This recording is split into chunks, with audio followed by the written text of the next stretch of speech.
మొదటి రాజుల గ్రంథం తీయండి ఒకసారి. మొదటి రాజుల గ్రంథం 13వ అధ్యాయం.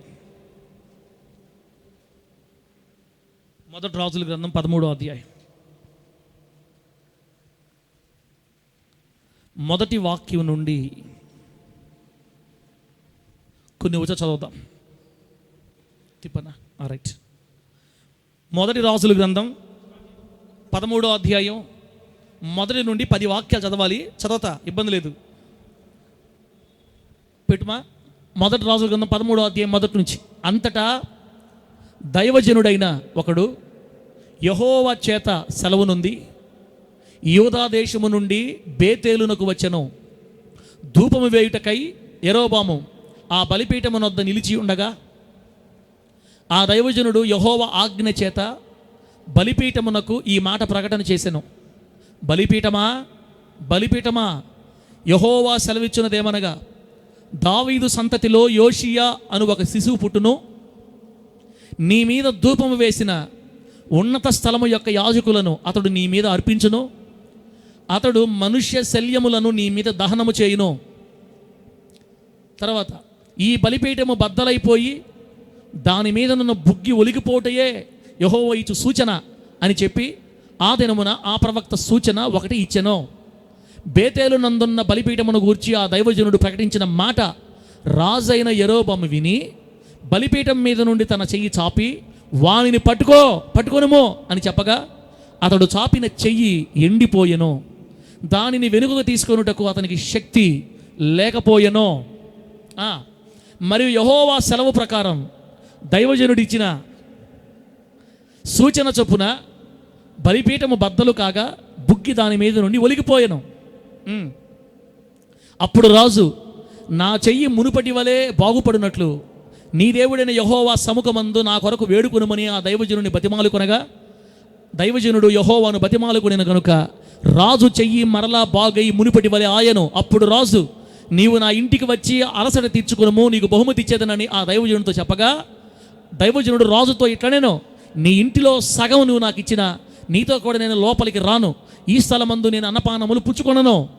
అన్నపానములు పుచ్చుకొనవద్దనియు నీవు వచ్చిన మార్గము తిరిగి పోవద్దనియు యెహోవా వాక్కు చేత నాకు సెలవాయినని రాజుతో అనేను. అంతటా అతడు తాను బేతేలునకు వచ్చిన మార్గమున వెళ్ళక మరి ఒక మార్గమున తిరిగిపోయెను. చదివిన ఈ వాక్యం అంతటిని దేవుడు మనకు అర్థమగినట్లు బోధిస్తూ ఉండగా వాక్యానుసారంగా బ్రతికే కృప దేవుడు మనందరికి అనుగ్రహించి వర్ధిల్ల చేయును గాక. మంచిది. దేవుని బిడ్డలారా, ఎప్పుడూ లేదు, ఇదేదో కొత్తగా మళ్ళీ అప్పుడు ఏదో ప్రకటన గ్రంథం అన్నాడు.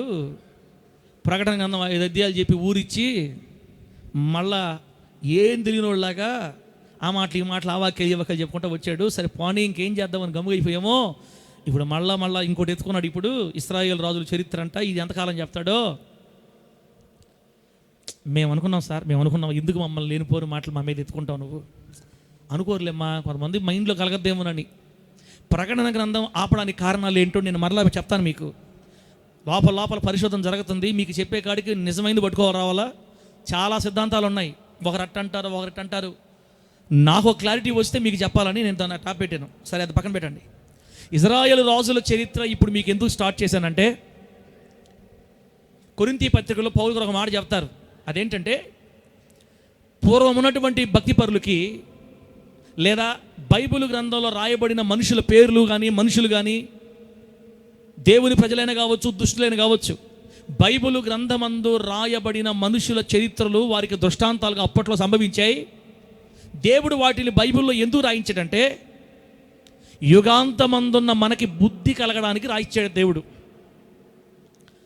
అర్థమయ్యేటట్టు ఒకే మాటలు చెప్పాలంటే, ఈ ఇజ్రాయేల్ రాజుల చరిత్ర కానీ యూదా రాజుల చరిత్ర కానీ పుల్లారావు కానీ ఎల్లారావు కానీ బైబిల్లో రాయబడిన ప్రతి వ్యక్తి చరిత్ర ఎందుకు రాయించాడంటే, యుగాంతమందున్న యుగము అంతమైపోయే రోజుల్లో ఉన్న నీకు నాకు బుద్ధి కలగడానికై రాయించాడు దేవుడు బైబిల్లో. అనగా ఇప్పుడు మనం ఎవరి గురించి అయితే వింటూ ఉన్నామో వాళ్ళ జీవితాల్లో ఉన్న విశేషాలు మనం గమనించి బుద్ధి తెచ్చుకోవాలని. ఏం తెచ్చుకోవాలని? బుద్ధి. యరొబాము అనే రాజు గురించి మనం ఇప్పుడు నేర్చుకుంటున్నాం. ఈ యెరోబాము రాజు చేసిన కొన్ని దుష్కార్యాలు ఉండొచ్చు, మంచి కార్యాలు ఉండొచ్చు. ఒకవేళ చెడ్డక్రియలా బుద్ధి తెచ్చుకొని వదిలేయాలి. ఒకవేళ మంచి క్రియలా బుద్ధి తెచ్చుకొని నేర్చుకోవాలి. ఈ రాజులు కానీ, మనుషులు కానీ, భక్తిపరులు కానీ, భక్తిహీనులు కానీ, దుష్టులు కానీ, నీతి అందరి చరిత్రలోనే బైబిల్లో ఇవన్నీ కూడా దేవుడు మనకు బుద్ధి కలిగించడానికి రాశాడు. దేవుడు బైబిల్ గ్రంథంలో రాయించిన భక్తుల చరిత్ర ద్వారా బుద్ధి తెచ్చుకొని, జీవితాన్ని చక్కదిద్దుకొని, జీవితంలో కొన్ని తీర్మానాలు చేసుకొని, ప్రభువు కోసం రోషంగా నిలబడి ముందుకు సాగిపోవునట్లుగా భక్తి రోషంగా చేసేదాని కొరకు ఇంతమంది చరిత్రలో బైబిల్లో దేవుడు రాయించాడు. అర్థమైతే హల్లెలూయా చెప్పండి. పని పాట లేకుండా రాయించాడా? మన క్షేమం కోసం రాయించాడా? మన క్షేమం కోసం రాయించాడు. కాబట్టి రాసుకోండి, నోట్స్లు తెచ్చుకోవాలి అందరూ ఖచ్చితంగా. మీకు అన్ని ఇక్కడ నేను పెట్టిస్తాను, వీలంత వరకు ప్రతి మాట రాయిస్తాను, మీరు ఖచ్చితంగా రాసుకోండి.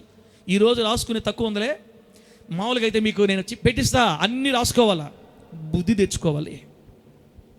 ఇంకో ప్రశ్న అన్న, మనం ఇట్లా రాసుకోవడం వల్ల, వాక్యాన్ని మనసులో పెట్టుకోవడం వల్ల, బుద్ధి తెచ్చుకోవడం వల్ల మనకేంటి లాభం అంటే, రేపు మనందరమీ మధ్యాకాశానికి వెళతాం, యేసయ్య దగ్గరికి.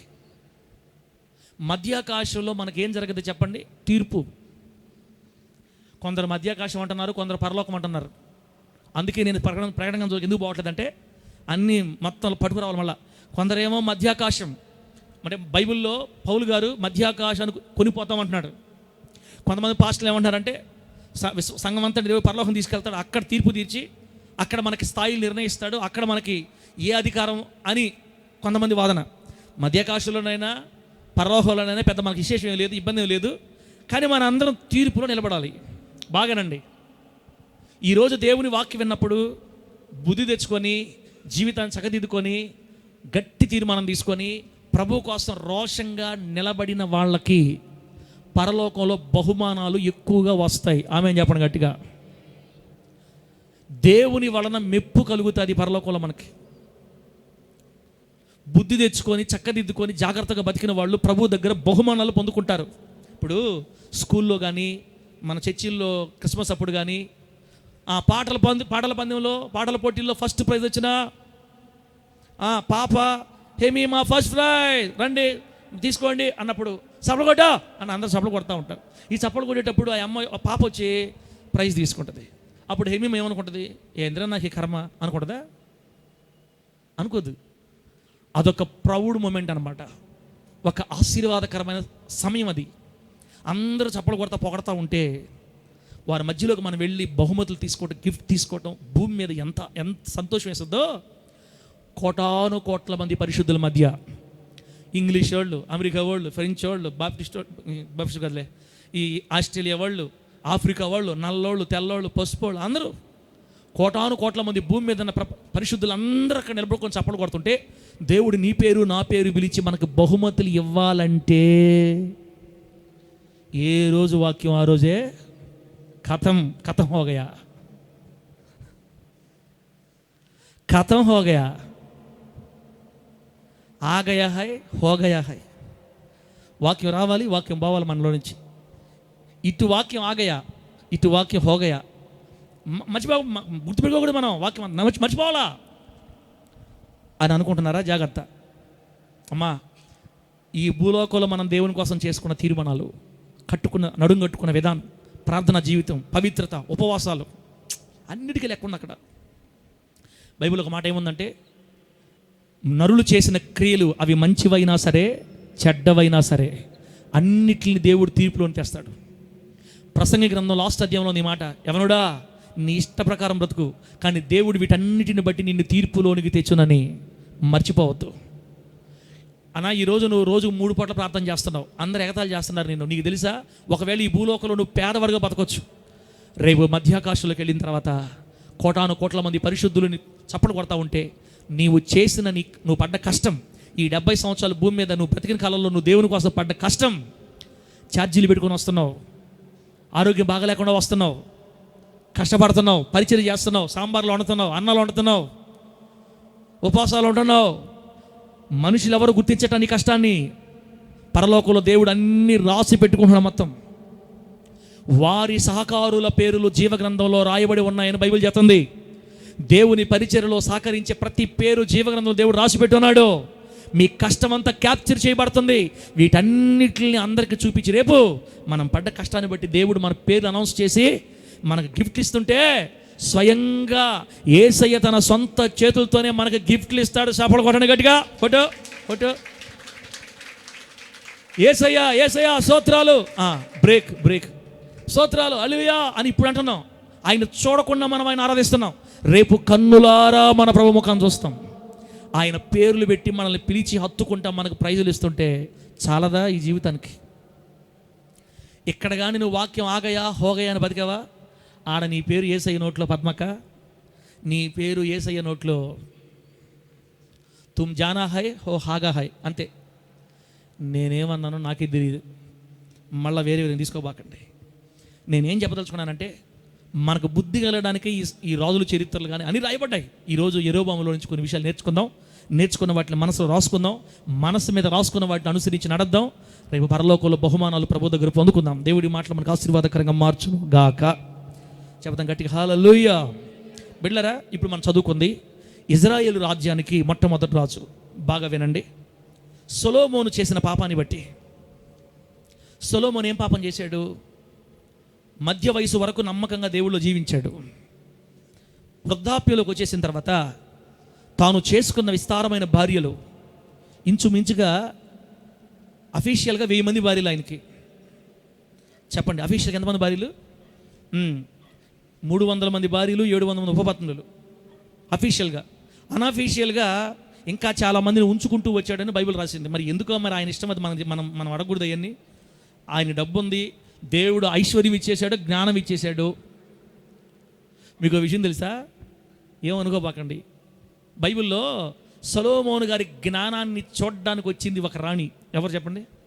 షేబా దేశపు రాణి.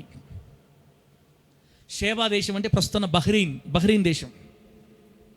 ప్రస్తుతం బహ్రెయిన్ ఉంది కదా, ఈ బహ్రెయిన్ దేశం నుంచి సొలొమోను గారి జ్ఞానం చూద్దామని వెళ్ళిందంట.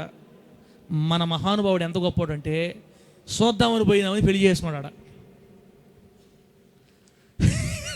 చూద్దామని పోయినామని పెళ్లి చేసుకొని వీళ్ళిద్దరికి ఒక కొడుకు. ఇవన్నీ బైబిల్లో లేవు. చూద్దామని పోయిన వాళ్ళందరూ పెళ్లి చేసుకోవటమే. మరి ఆ ఓపిక, శక్తి, జ్ఞానం, కృప అంతా సొలొమోను గారికి దొరికింది. నీకెట తెలుసు అన్న అంటే, చరిత్రలో ఉంది. కొంతమంది దైవజనులు చెప్తే విన్నాను, ప్రూఫే. నేనేమో అనఫీషియల్ మాట్లాడ, అఫీషియలే. బైబుల్ లెక్కలో లేని వాళ్ళు చాలామంది ఉన్నారు. సరే, మొత్తం మీద చేసుకున్నాడు, ఇబ్బంది లేదు. అప్పట్లో ఆ రోజుల్లో డబ్బుండి చాకే పని అయితే ఎంతమందిని చేసుకోవడానికి దేవుడు అధికారం ఇచ్చాడు. క్రైస్తవులకి ఆ రోజుల్లో దేవుని బిడ్డలకి ఆ అధికారం ఉంది. భూమి మీద జనాభా విస్తరించాలి కాబట్టి దేవుడు ఒప్పుకున్నాడు. ఇప్పుడు లేదులే, ఇప్పుడు అంతా కట్టుబాటు అయిపోయింది. మళ్ళీ మీరేమన్నా మళ్ళీ ఆలోచనలు ఏమన్నా మార్చుకుంటారేమో. మన రోజులు వేరు, ఆ రోజులు వేరు. డేవిడ్, మనకు అంత లేదు. ఒకరిని సాకడానికే హల్లెలూయా స్తోత్రం అనిపిస్తుంది. ఇప్పుడు మనకెందుకు వస్తుంది చెప్పండి? మనకు రమ్మని రాదులే. సరే, పోదాం ముందుకి. ఈ సొలొమోను వృద్ధాప్యంలోకి వచ్చినప్పుడు అన్యురాలైన భార్యలు చేసుకున్నాడు కాబట్టి ఈ అన్యురాలైన భార్యలు ఆయన్ని విగ్రహారాధన వైపు తిప్పేశారంట. సొలొమోను గారు తన భార్యలు సంతోషపెట్టడానికి దేవాలయాలకు వెళ్ళి దేవతలకు మొక్కాడు. బైబిల్ చదువుకోండి మీరు. ఆ తర్వాత భార్యలు సంతోషపెట్టడానికి ఆ దేవతలకు మొక్కుబడి చేశాడంట. దేవతలను అనుసరించాడని చెప్పింది వాక్యం. యెహోవాను అనుసరిస్తున్న ఒక వ్యక్తి, యెహోవా చేత రాజుగా నియమించబడిన వ్యక్తి, యెహోవా చేత ఇజ్రాయేలు సింహాసనం మీద రాజుగా కూర్చున్న ఒక వ్యక్తి చివరి టైంలో భార్యల మాటలు విని యెహోవాను విసర్జించి అన్ని దేవతలను ఫాలో అవుతున్నాడని, వెంబడిస్తున్నాడు, అనుసరిస్తున్నాడని బైబిల్ చెప్పింది. దేవుడు ఎన్నోసార్లు కళల్లో మాట్లాడాడు సొలొమోనుతో, వినలేదు. దేవుడు ఎన్నోసార్లు ప్రవక్తను పంపించాడంట, వినలేదు. ఎన్నిసార్లు గద్దించినా వినకపోయేసరికి ఇప్పుడు దేవుడు ఒక ఆలోచన చేశాడు. సొలొమోనా, నన్ను విడిచి నీవు చేసిన హేయమైన క్రియలను బట్టి నీ రాజ్యాన్ని 2 ముక్కలుగా విడగొడుతున్నా. ఇజ్రాయెల్ గోత్రం మొత్తం ఎన్ని గోత్రాలు? మొత్తం 12 గోత్రాలు. యాకోబు గారికి పుట్టిన 12 మంది మగపిల్లల్లో వచ్చిన వాళ్ళే ఇజ్రాయేలీలు. అంటే యాకోబు గారి పేరు ఇజ్రాయేల్కి వచ్చిన 12 మంది పిల్లలు. ఈ 12 మంది పిల్లల్లో మొత్తం 12 గోత్రాలు కదా. లేవి గోత్రం దేవుడిది. చెప్పండి, లేవి గోత్రం ఎవరిది? దేవుడిది. ఏ రాజుకి ఈ గోత్రం మీద అధికారం లేదు. మిగతా 11 గోత్రాల్లో ప్రియులారా 10 గోత్రాలు 10 గోత్రాలేమో ఒక రాజ్యంగా చేసేసాడు. యూదా గోత్రాన్ని, బెన్యామీను అర్ధగోత్రాన్ని ఒక పాయింట్ చేశాడు. వీళ్ళరా లేవి గోత్రం తీసేస్తే ఇలా మొత్తం మీద 2 భాగాలు చేసి దేశాన్ని 2 భాగాలుగా మధ్యలోకి చీల్చి ఇదొక దేశం ఇదొక దేశంగా చేసేసాడు. సొలొమోను కాలంలో అలా విడిపోలేదు, కానీ సొలొమోను కుమారుడైన రెహబాము కాలంలో రాజ్యం విడిపోయింది. దేవునికి మహిమ కలుగును గాక. రాజ్యం విడిపోయే నాటికి 4 రాజులు అయిపోయారు. మొట్టమొదటి రాజు సౌలు, ఆయన 40 సంవత్సరాలు పరిపాలించాడు. ఆ తర్వాత దావీదు 40, సొలొమోను 40, రెహబాము కాలం వచ్చేటప్పటికి రాజ్యం 2 ముక్కలు అయిపోయింది. ఇదంతా మీకు అర్థమవుతుంది. ఇప్పుడు రాజ్యాన్ని 2 ముక్కలు చేసిన తర్వాత ఈ దావీదు సంతానం పరిపాలిస్తున్న భాగం కాకుండా ఈ కొత్తగా విడిపోయినటువంటి ఈ ఉత్తర రాజ్యం లేదా ఇశ్రాయేల్ రాజ్యానికి దేవుడు ఏర్పాటు చేసిన మొట్టమొదటి రాజు పేరు యెరోబాం. నెబాతు కుమారుడైన యెరోబాం. ఈ యెరోబాము ఎఫ్రాయిము వంశస్థుడు, ఎఫ్రాయిము గోత్రికుడు. గుర్తుపెట్టుకోండి. ఎఫ్రాయిము ఎవరు బిడ్డ, ఎవరు కొడుకు చెప్పండి. ఎఫ్రాయిము ఎవరు కొడుకు? అవన్నీ ప్రశ్నలు మాకు ఇవ్వక పాస్టర్ గారు. సార్ ఇట్లాంటి ప్రశ్నలు వేస్తావని మేము మా కోపం నువ్వంటే. ఎఫ్రాయిము ఎవరు బిడ్డ అంటే యోసేపు చిన్న కొడుకు. యోసేపు ఎవరు కొడుకు? యాకోబు కొడుకు. యోసేపు వాళ్ళ అమ్మ పేరేం పేరు? రాహేలు. యాకోబు ప్రేమించి పెళ్లి చేసుకున్న రాహేలుకు పుట్టిన పెద్ద కొడుకు. అందరికంటే యాకోబు అంటే యోసేపు అంటే బల ఇష్టం వాళ్ళ నాన్నకి. అందుకే మంచి డ్రెస్ కుట్టించాడు. ఆ డ్రెస్సే కోపం ముంచింది. దుమ్ముగా దాన్ని పడేశారు. దుమ్ముగా తన్నే పడేశారు దేంట్లో? బావిలో. సరే, ఈ యాకోబుకి రాహేలుకి పుట్టినప్పుడు 2 పిల్లల్లో మొదటి బిడ్డ ఎవరు? యోసేపు. రెండోవాడు బెన్యామీను. బెన్యామీను కని చనిపోయింది ఆమె. సరే, ఇప్పుడు యోసేపుకు మళ్ళా ఐగుప్తులు పెళ్ళయింది. 2 పిల్లలు. పెద్దవాడి పేరు మనష్షే, చిన్నవాడి పేరు ఎఫ్రాయిం. ఈ ఎఫ్రాయిము గోత్రంలో నుంచి వచ్చిన వాడే ఇప్పుడు దేవుడు ఇజ్రాయేల్ రాజ్యానికి చీలిపోయిన 2వ ముఖకి రాజు. ఇప్పుడు నా మాటలు అర్థమవుతున్నాయమ్మా? అర్థమవుతున్నట్టే ఉన్నాయా? ఇంకెంతకంటే నేను చెప్పలేను. అర్థమైతే వస్తారు. అందరు గట్టిగా హల్లెలూయా చెప్పండి. గట్టిగా హల్లెలూయా. రాజ్యం 2 ముక్కలైంది. మొదటి ముక్క దావీదు గారి సంతానం పరిపాలిస్తుంది. 2వ ముక్కకి మొట్టమొదటి రాజు ఎఫ్రాయిమీడైన లేదా నెబాతు కుమారుడైన యెరోబాముని దేవుడు రాజుగా నియమించాడు, కోరుకున్నాడు, రాజును చేశాడు. ఇదంతా పోయిన వారం చెప్పాను నేను. మళ్ళీ చెప్తే మళ్ళీ ఎక్స్టెన్షన్ అవుద్ది. బిడ్డలారా, మీకు కొంచెం గుర్తు చేద్దామని చెప్పుకుని వెళ్ళిపోతున్నా. ఇప్పుడు యెరోబాము రాజు ఏంటండి? యెరోబాము అనే పేరుకి అర్థం రాసుకోండి. యెరోబాము అనే పేరుకి అర్థం ఏంటంటే ప్రజలను విస్తరింపజేయువాడు. అదిగో టీవీలో కూడా చూసి రాసుకోండి. యెరోబాము అంటే ప్రజలను విస్తరింపజేయువాడు అని అర్థం ఆ పేరుకి. ఈ ఇజ్రాయెల్ రాజ్యాన్ని 19 మంది రాజులు పరిపాలించారు.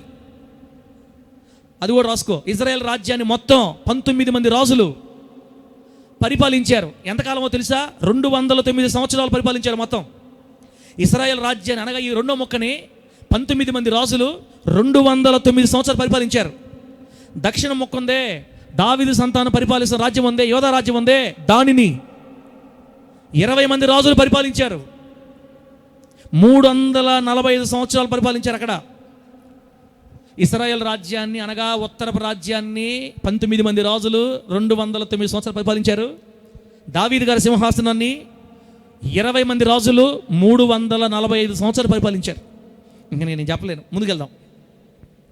అసలు ఇశ్రాయేల్ రాజ్యం అంతా అనగా ఇజ్రాయేలు గోత్రాల్లో నుంచి యాకోబు సంతానంలో నుంచి దేవుడు తీసుకొచ్చిన రాజులు సమూయేలు కాలంలో ఇశ్రాయేలు ఏం చెప్పారంటే, మాకు కూడా రాజు కావాలి, సకల జనుల మర్యాద చొప్పున మాకు కూడా రాజు కావాలయ్యా అని కోరుకుంటే దేవుడు వాళ్ళకి రాజుల్ని ప్రసాదించాడు. ఈ సౌలు రాజు కాడి నుంచి చివరి రాజు వరకు అనగా అసలు ఇజ్రాయెల్ రాజ్యంలో మొత్తం రాజులు పరిపాలించిన కాలం ఎంతంటే 340 సంవత్సరాలు. ఆ మొక్కైనా ఈ మొక్కైనా మొత్తం కలిసి 340 సంవత్సరాలు ఇశ్రాయేలుకి రాజులు ఉన్నారండి పిల్లరా. ఆ తర్వాత ఏం జరిగింది? ఇశ్రాయేల్ రాజ్యం అనగా ఇప్పుడు నేను యెరోబాము అని చెప్పానే, ఈ యెరోబాము పరిపాలించిన రాజ్యంలో యెరోబాము తర్వాత యెరోబాము కొడుకు రాజు అయ్యాడు. ఇలా 19 మంది రాజులు వచ్చారు. ఈ ఇజ్రాయేల్ రాజుల్లో చివరి రాజు పేరు హోషేయ. రాసుకోండి, లాస్ట్ రాజు పేరు హోషేయ. ఈ 19 మంది రాజుల్లో ఒక్కడు కూడా మంచోడు లేడు. 19 మంది గుడిసేటి బ్యాచ్యే. అంటే ఇప్పుడు మనం నేర్చుకోబోయే ప్రతి ఒక్కడు గుడిసేటి జాతికి చెందినోడని మీరు గుర్తుపెట్టుకోండి. ఒక్కళ్ళేడు మంచోడు, అయినా మనం బుద్ధి తెచ్చుకోవాలి. ఇప్పుడు ఇతను ఏమేమి చెడ్డకార్యాలు చేశాడో ఒక్కొక్కటి విని బుద్ధి తెచ్చుకొని మనసు మార్చుకోవాలి. 19 మంది చెడ్డబతులు బతికిన వాళ్ళే, ఒక్కరు కూడా దేవుని సంతోషపెట్టలా. దేవుని బిడ్డ, ఈ అపవిత్రమైన బ్రతుకులు బ్రతికిన ఇశ్రాయేలు రాజుల్లో మనం నేర్చుకోవాలి. ఆ తర్వాత ఏం జరిగింది తెలుసా? ఈ 19 మంది రాజులు అయిపోయిన తర్వాత దేవుడు కోపం తట్టుకోలేక వీళ్ళు చేసిన విగ్రహారాధన బట్టి, ఈ ఇశ్రాయేలు రాజులు చేసిన భయంకరమైన భ్రష్టమైన కార్యాలను బట్టి దేవుడు వాళ్ళని అష్షూరు రాజుకి అప్పగించేశాడు. చెప్పండి, ఏ రాజుకి? అష్షూరు. ఆ రాజు పేరు షల్మనేసర్. షల్మనేసరు అని అంటారు, మన బైబిల్లో ఉన్నమాట. షల్మనేసరు అని ఉంటుంది. ఈ షల్మనేసర్ అనే రాజుకి అప్పగించేసి వీళ్ళందరినీ, ఉత్తర రాజ్యంలో ఉన్న వాళ్ళందరినీ చెరపట్టి యుద్ధంలో ఓడించి అష్షూరు తీసుకెళ్ళిపోయి బానిసలుగా అక్కడ పెట్టేశాడు ఆ రాజు. బాధాకరం సంగతి ఏంటంటే, ఈ దేశంలో నుంచి చెరలోకి పోయిన ఈ ఇశ్రాయేలీలు తిరిగి మరలా ఒక్కడ కూడా తన సొంత దేశానికి తిరిగి రాలేదు. 19 మంది భయంకరమైన వ్యక్తులు, 19 మంది చెడిపోయిన వాళ్ళు, ఈ రాజులు విగ్రహారాధికులుగా మారిన ఈ రాజులు చేసిన పాపాన్ని బట్టి తిరిగి మరలా వాళ్ళు ఇజ్రాయెల్ దేశం వచ్చినట్టు చరిత్రలో రాలేదు. ఇప్పటిదాకా కూడా రాలేదు, ఇప్పటిదాకా కూడా. కానీ రెండో మొక్కందే, దావీదు గారి సంతానం పరిపాలించిందే, యోధా రాజ్యం ఉందే, దక్షిణ రాజ్యం ఉందే. ఈ రాజ్యాన్ని 20 మంది రాజులు 340 సంవత్సరాలు పరిపాలించారు. వీళ్ళేమో 209 సంవత్సరాలకే ఎత్తేసారు మొత్తం జెండా. వీళ్ళు చేసిన పాపాన్ని బట్టి దేవుడు వీళ్ళని ఎక్కువసేపు ఉండి 209 సంవత్సరాలకే వీళ్ళ చరిత్ర అయిపోయింది. కానీ నీతిమంతుల జాబితాలో చేర్చబడిన వీళ్ళు, దావీదు గారి పిల్లలు ఒకరో ఇద్దరో ముగ్గురో తప్ప అందరూ నీతిమంతులే. దేవుడికి స్తోత్రం కలుగును గాక. అందరూ దేవుని భయం కలిగిన వాళ్ళే, ప్రభువుని ఆరాధించిన వాళ్ళే, యెహోవాను స్తుతించిన వాళ్ళే. అందుకనే దేవుడు వీళ్ళకి కృప చూపి 100 సంవత్సరాల కంటే ఎక్కువ, వాళ్ళకంటే వీళ్ళు ఎక్కువ నిలబడ్డారు రాజ్యంలో. 345 సంవత్సరాలు అనగా క్రీస్తుకు పూర్వం 931లో స్టార్ట్ అయింది వీళ్ళ రాజ్యం, వీళ్ళ రాజుల పరిపాలన. క్రీస్తుకు పూర్వం, యేసుక్రీస్తు వారి కంటే ముందు 931లో స్టార్ట్ అయ్యి 586 దాకా సాగింది. ఎవరిది? దావీదు సంతానం. మీకు అర్థమవుతుంటే స్తోత్రం, అర్థం కాకపోయినా స్తోత్రం. మీరు అర్థం చేసుకోకపోతే ఇంకెవరు అర్థం చేసుకోలేరు. మీరు ఇప్పుడు కానీ కళ్ళు తేలేసి విన్నారంటే నాకు సంబంధం లేదు, మీ ఇష్టం. నేను తెలుగే అనుకుంటున్నాను, నేను మాట్లాడే తెలుగే నాకు నమ్మకం ఉంది. మీకు అర్థమవుతుంది, నాకు అర్థమవుతుంది. అర్థం చేసుకునే దానికి ప్రయత్నం చేయండి. దేవుడు మిమ్మల్ని ఆశీర్వదించును గాక. గట్టిగా చెప్పండి హల్లెలూయా. 2 రాజ్యాల గురించి మనం మాట్లాడుతున్నాం అంతే. దేవుడు వెడగొట్టిన 2 రాజ్యాల గురించి మాట్లాడుతున్నాం. రాజుల పరిపాలన ఇజ్రాయేలీలకి 931లో, క్రీస్తుకు పూర్వం 931లో స్టార్ట్ అయ్యి 586 దాకా. అంటే పై నుంచి కిందకు వస్తుంది అన్నమాట లెక్క. 931 కదా, 931, 930, 29, 25, 20, 19, 899, 700, 600 అటు దిగద్దు అనమాట లెక్క. అంటే ఇంచుమించుగా 340 సంవత్సరాలు పరిపాలన జరిగింది. 586లో దావీదు సంతానము చేసిన పాపాన్ని బట్టి నెబుకద్నెజర్ రాజును తీసుకొని వచ్చి నెబుకద్నెజర్ రాజుకి ఈ రాజ్యాన్ని అప్పగించేశాడు దేవుడు. నెబుకద్నెజర్ రాజు సొలొమోను దేవాలను పడగొట్టి కాల్చేసి వీళ్ళందరినీ బబులోనికి చెరలోని తీసుకెళ్ళిపోయారు. ఇది ఇశ్రాయేలు రాజుల చరిత్ర. వాళ్ళేమో 209 సంవత్సరాలు పరిపాలించారు గుడిసెటి బ్యాచి. దేవుని బిడ్డలేమో 345 సంవత్సరాలు పరిపాలించారు. మొత్తం మీద ఇద్దరితో ముగించబడిపోయింది. వాళ్ళేమో అష్షూరు రాజు చెరలోకి పోయారు, వీళ్ళేమో బబులోను రాజు చెరలోకి పోయారు. అయితే మమ్మల్ని ఏం చేయమంటావు పాస్టర్ గారు? మమ్మల్ని ఏం చేయమంటావు? ఇప్పుడు ఏం చేయమంటామంటే, ఈ యెరోబాము చేసిన దారుణమైన కార్యాలు ఒక్కొక్కటిగా మనం చూస్తే అసలు ఎట్లా అంటాడో మనకు అర్థమవుద్ది. ఎందుకు దేవునికి ఇంత కోపం వచ్చింది, ఎందుకు వీళ్ళని దేవుడు ఇట్లా అప్పగించేశాడు. పేరేమో ప్రజలను విస్తరింపజేయవాడని పెట్టుకున్నాడు పేరేమో, మరి జీవితం చూస్తే మంచి జీవితం కాదు. బిడ్డలారా, ఈ యెరోబాము ఏమేం చేశాడో ఒక్కొక్కటి చెప్పేసి ఈరోజు ఏం చెప్పాలనుకున్నానో అక్కడికి వెళ్తాం. మీకు దేవుని నామానికి మహిమ కలుగును గాక. గట్టిగా చెప్పండి హల్లెలూయా. చెప్పండి గట్టిగా హల్లెలూయా. అప్పుడే సాల్యే వెంటట ఇప్పుడే మనం స్టార్ట్ చేసింది. సాల్యే వెంటట ఆ ఫోన్, ఇది మన ఫోను. టైం పెట్టుకోవడం మర్చిపోయా, మళ్ళీ చూస్తూ ఉంటారు మన అన్నోళ్ళు. ప్రభు నామానికి మహిమ కలుగునుగా. పంపిస్తావు కావాలా? సరే, నాకు టైం చెప్తుండు. ఇప్పుడు ఎంతసేపు అయింది? ఇప్పుడు 20, 3, 6. ఓకే, చూడండి అమ్మా, యెరోబాము ఏమేం కార్యాలు చేశాడు చూడండి ఒకసారి. యెరోబాము నేను చెప్పాను కదా, వీళ్ళలో ఒక్కడు కూడా మంచోడు లేడు. ఇజ్రాయేలు రాజ్యాన్ని పరిపాలించిన, ఉత్తర రాజ్యాన్ని పరిపాలించిన అందరూ దుష్టులే. ఏం చేశారు? నంబర్ 1, నేను చెప్పింది రాసుకోండి. నంబర్ 1, దేవుని కంటే అధికారాన్ని, సింహాసనాన్ని, రాజ్యకాంక్షను ప్రేమించాడు. నేను హవిలకు ఈలేదు, రాత్రి 3 దాకా రాస్తుందామా, అందుకని నిద్రపోవట్లేదని నేను ఈలేదు. మీరు గుర్తుపెట్టుకోండి, లేకపోతే పోయిన వారం వింటే మీకు అన్నిటికీ అర్థమైపోద్ది.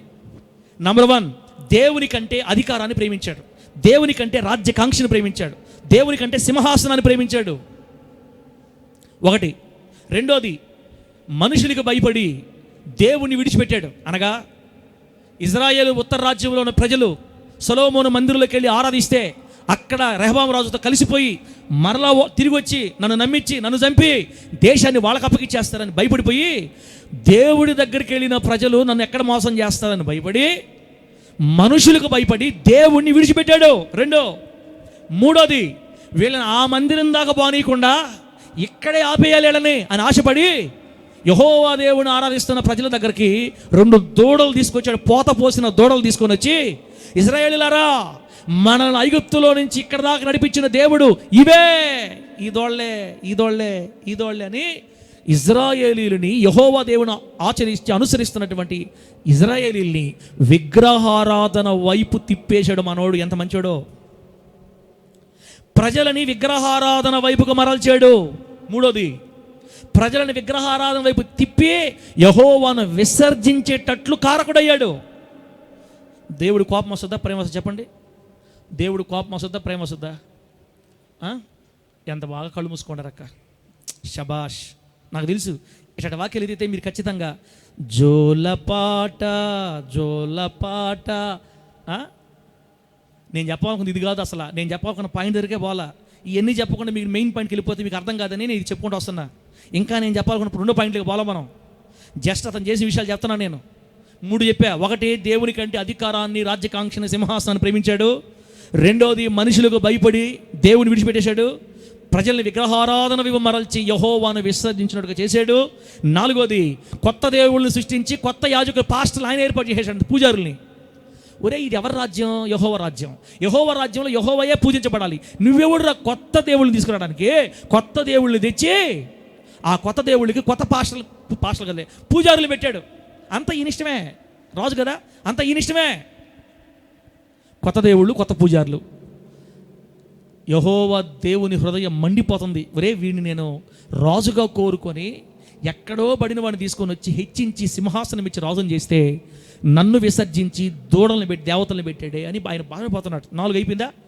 సామాన్యమైన వాళ్ళని యాజకులుగా నియమించాడు. ఏది? 4. సామాన్యులని యాజకులుగా నియమించాడు. 5. కొత్త దేవతలకి కొత్త పండగ పెట్టాడంట. మళ్ళా దేవతలకి పండగ నిర్ణయించి బలిపీఠాలు కట్టి తానే యాజకుడిగా పెద్ద పాస్టర్గా మారి బలులు ఇవ్వడం స్టార్ట్. అస్తవ్యస్తం అయిపోయిందమ్మా. ఇజ్రాయెల్ రాజ్యం మొత్తం అస్తవ్యస్తం అయిపోయింది. ఉత్తర రాజ్యం అస్తవ్యస్తం అయిపోయింది. ఒక్కసారిగా యెహోవా చేతుల్లో నుంచి రాజ్యం విగ్రహాల చేతుల్లోకి వెళ్ళిపోయింది పూర్తిగా. రాజే చెడిపోతే ఇక ప్రజలు ఎలా మారుతారు? దేవతకు పండుగ నిర్ణయించి బలిపీఠ మీద బలులు ఆయనే ఇస్తున్నాడు. వెళ్ళారా? ఇప్పుడు నేను మీకు చెప్పాలనుకున్న 6వ పాయింట్ ఇది. మన పాయింట్ లాస్ట్ మాట ఏంటంటే 6వది, యెరోబాము చేసిన అవిధేయతల్లో లాస్ట్ది. యెరోబామును గద్దించడానికి దేవుడు పంపిన దైవజనుడి మీద తిరగబడ్డాడు. యెరోబామును గద్దించి సరిచేసి దేవుని వైపు తిప్పాలనుకున్నటువంటి ఒక దైవజనుడు పంపిస్తే, ఈ వాక్యమే మనం చదివాం. 13వ అధ్యాయం చదివింది ఇదే వాక్యం. ఏది? 1 రాజుల గ్రంథం 13 చదివామే స్టార్టింగ్లో. అది ఈ సంగతి అన్నమాట. ఇప్పుడు నేను మీకు చెప్పాలనుకున్న విషయం ఇదే. దేవుడు యెరోబామును సరిచేయాలని ఒక దైవజనుడు పంపిస్తే ఆ దైవజనుడి మీద తిరగబడ్డాడు అని రాయబడింది అక్కడ. ఇవి యెరోబాము చేసిన మొత్తం టోటల్గా యెరోబాము చరిత్రలో దేవునికి నచ్చని 6 కార్యాలు. ఈ 6 కార్యాలు విన్న మనము బుద్ధి తెచ్చుకొని ఈ 6 కార్యాలు మనలో కనబడకుండాన్నట్లుగా మనం జాగ్రత్త పడుదుము గాక. 1, దేవుడి కంటే ఎవరిని ఎప్పటికీ ఎక్కువగా ప్రేమించకూడదు. అది బంగారమైనా, వెండైనా, చీరలైనా, భర్త అయినా, భార్య అయినా, పిల్లలైనా, ఉద్యోగమైనా, వ్యాపారమైనా, ఏదైనా దేవుని కంటే ఎక్కువగా ఎప్పుడూ ప్రేమించకూడదు. 2, ఎట్టి పరిస్థితుల్లో దేవుని సంగతుల్లో మనం మనుషులకు భయపడాల్సిన అవసరం లేదు, భయపడకూడదు కూడా. ఇలా చేస్తే వాళ్ళు ఏమనుకుంటారో, ఎలా చేస్తే వీళ్ళేమనుకుంటారో, ఎలా చేస్తే వాళ్ళు ఏమనుకుంటారో, నేను ఆఫీస్కి బైబిల్ తీసుకోపోతే చూసిన నా ఉద్యోగం తీసేస్తారేమో, కాలేజీకి బైబిల్ ఎత్తుకోపోతే స్టూడెంట్స్ ఎగతాళి చేస్తారేమో. మనుషులకు భయపడి దేవుడిని పక్కన పెట్టకూడదు. నేను ఆ పూజ చేసే వస్తువులు కడగను అంటే నాకు ఎక్కడ పనిపోద్దు. నేను పనిచేసే ఇంట్లో కానీ, పనిచేసే చోట కానీ, చదివే చోట కానీ, ఆఫీసులో ఉద్యోగం చేసే చోట కానీ నేను క్రిస్టియన్ అని తెలిస్తే నన్ను శ్రమ పెడతారేమో, ఇబ్బందులు పెడతారేమో. మనుషులకు భయపడి దేవుణ్ణి విడిచిపెట్టాడు యరొబాము. ఎట్టి పరిస్థితుల్లో నీలో నాలో అది కనబడకుండును గాక. 3, ప్రజలను ఎప్పుడు కూడా విగ్రహారాధన వైపు తిప్పేసాడు మనిషి. నువ్వు కానీ నేను కానీ విగ్రహారాధన వైపు మనుషులను తిప్పకూడదు. ఇప్పుడు కాకపోతే ఎప్పుడు వేసుకుంటా? బంగారు వేసుకా. చర్చికి వస్తే ఏం కాదు, కానీ చర్చికి వస్తే చర్చికి వస్తే వేసుకోకూడదా? వేసుకా. పాస్టర్లు చెప్తుంటారు కదా తెల్ల చీర కట్టుకోమని. ఎవరు కట్టుకునేది? నువ్వు కట్టుకోకపోతే కట్టుకోపోయావు, కట్టుకునే వాళ్ళని కట్టుకొని నువ్వు ఈసారి వేసుకున్నావు. బాగుండేవాళ్ళు కూడా చెరపతావు ఎందుకు? ఆశల వైపు తిప్పేస్తారు. క్రైస్తవులే అన్నిసార్లు ప్రార్థన చేయకూడదు. రోజుకి శ్రమలు వచ్చేస్తాయి. ఈ మనిషి చేయదు చేసేవాళ్ళని. వీళ్ళందరూ యరొబాము బంధువులు, యరొబాము బ్యాచ్ ఇదంతా. ఏమన్నా మనము చేయము చేసేవాళ్ళే. ఆయన చెప్తున్న మధ్య ఎక్కువ ప్రార్థన చేసే శోధనలు వస్తాయి. ఎక్కువగానే ప్రార్థన చేశారా శోధనలు వస్తాయి. పాస్టర్లకే పెద్ద పెద్ద దెబ్బలు జరుగుతుంటాయి. మనకి ఎందుకు అదంతా? ఏదో 2 నిమిషాలు చేసుకున్నామా అయిపోయామా. సినిమాలు చూడు, ఇబ్బంది లేదు, మళ్ళీ మనకేం కాదు. సినిమాలు చూస్తే అసలు మన సైతం మన జోలికి రాడు. అసలు మనం ఎప్పుడైతే వాడు పార్టీలో చేరిపోతామో వాడు మన జోలికి రాడు. పిచ్చిదానా. అప్పుడప్పుడు సినిమాలు చూస్తుండాలా మన జోలికి రాకుండా ఉండాలంటే. సైతాన్ కబ్బేట, నువ్వు చేసేవాళ్ళని చెయ్యి. నీవు యరొబాము బంధువులు వీళ్ళు. ప్రజలని దేవుని వైపు పక్కకు లాగి విగ్రహాల వైపు, దేవునికి ఇష్టం లేని అక్రమ కార్యాల వైపు తిప్పేస్తుంటారు. వీళ్ళు చెప్పి తిప్పేస్తారు. అక్క మీరు ఎప్పటి నుంచో చర్చికి పోతున్నారు, మీరు చెబితే నిజమే ఉంటుంది లెక్క. నేను చెప్పేది నువ్వు ముందు సినిమా చూడా ఏం కదా. కానీ ప్రార్థన చేస్తే సైతాను కోపం ఎక్కువ. ఉపవాసాలు ఓయమ్మ, ఉపవాసాలు ఇంకా కోపం ఎక్కువ. వాడికి శోధనలు ఇచ్చేస్తాయి, శోధనలు. అందుకని మనం ఎక్కువ ప్రార్థన చేయకూడదు, తగ్గించుకోవాలా. అసలు ఇంకో మాట తెలుసా నీకు శుభమా? మన ప్రార్థనలు సైతాన్ గాడికి వినబడకుండా చేసుకోవాలా. ఎవరు చెప్పారు వీళ్ళకి? ఈ మాటలు యానించి పట్టుకొని వచ్చారు వీళ్ళు. మనం ప్రార్థన చేసే సైతాన్ కనబడకూడదు. అవును పాపం, వాడు ఒక మనిషి కాబట్టి చూసిందాక తెలియదని. సైతాన్ మనం ప్రార్థన చేసి తెలియదా? సైతాన్ ప్రార్థన చేసి తెలియదా? నువ్వు లోపలికి పోయి స్తోత్రం అని గొంతు అనుకుని వాడు కనపడుతుంది. వాడు తిరుగుతా వాళ్ళు ఎక్కడ వల్ల మీకు విషయం తెలుసా? సైతాన్ బ్యాచ్ అంత ఇక్కడ ఉంటుంది. ఇప్పుడు ఎట్లాంటి వాక్యాలు చెప్పే దగ్గర సైతాన్ బ్యాచ్ ఎక్కువ ఉంటుంది. ఒరే ఏందిరా మన గుట్టంతా బయట పెట్టేస్తున్నాడు వీడు. ఇప్పుడు ఈ సంఘంలో ఉండేవాళ్ళని ఎట్ట తప్పించాలా, ఎట్ట రూట్ మార్చాలా. కొంతమందికి వేసేస్తాడు అనుకో, చల్లగా వలేస్తాడు. వాళ్ళు ఇట్లా ఉంటారు. ఇంకా వాళ్ళకి అర్థం కాదు. వాళ్ళకి వాళ్ళకి ఇంజక్షన్ పడిపోయింది, మొత్తం ఇంజక్షన్ పడిపోయింది. ఆపరేషన్ చేసేటప్పుడు మొత్తం ఇంజక్షన్ వేస్తారే, చూసిదాన్ని కళ్ళు తెరుచుకుంటారు. ఆపరేషన్ చేసేటప్పుడు నొప్పి తెలుస్తుందా అన్నాం అనుకో అంటుంటారు అనమాట. పాస్టర్కి చిన్నపిల్ల హవీలు అని ఆపరేషన్ చేసేటప్పుడు, ఆపరేషన్ చేసి అప్పుడే తీసుకొచ్చారు రూమ్లోకి. నేను వెళ్ళా, హాయ్ ఎట్టుంది అంటే పాస్టర్ అంటుంది కన్నా. నేను తర్వాత అడిగా, నువ్వు చూపించారు కదా, కోసారు కదా, నీకేమో నొప్పి ఉంటుంది? ఏదో కప్పేస్తారు, కళ్ళగోడ వేసేస్తారు, నాకేం తెలియలేదు, అసలు ఏం అర్థం కాలేదు అంటే. మొత్తం ఇంజక్షన్ వేస్తాడు కొంతమందికి. వాళ్ళకి ఏం చెప్పినా అర్థం కాదు చర్చిలో. ఇంకా యేసు నామములో వారి మత్తు వదిలిపోవును గాక. గట్టి చెప్పు హల్లెలూయా. వీళ్ళు చేయరు, చేసేవాళ్ళు కూడా చేయనీరు. నీతిమంతులుగా బతికే బిడ్డల్ని బ్రతకని, లేనిపోని మాటలు చెప్పి వెనక్కి లాగబాకు. ఎవరు ఏం పేరు వీడు అనకూడదు మనం. ఇక్కడ ఈ మనిషిని దేవుడు కోరుకొని వచ్చి ఎక్కడి నుంచో లేపి ఎఫ్రాయిం మనుషులు వచ్చి లాక్కొని వచ్చి రాజుని చేస్తే, యెహోవా వైపు నుండి వాళ్ళని పక్కకు లాగి విగ్రహాలు తిప్పేశాడు.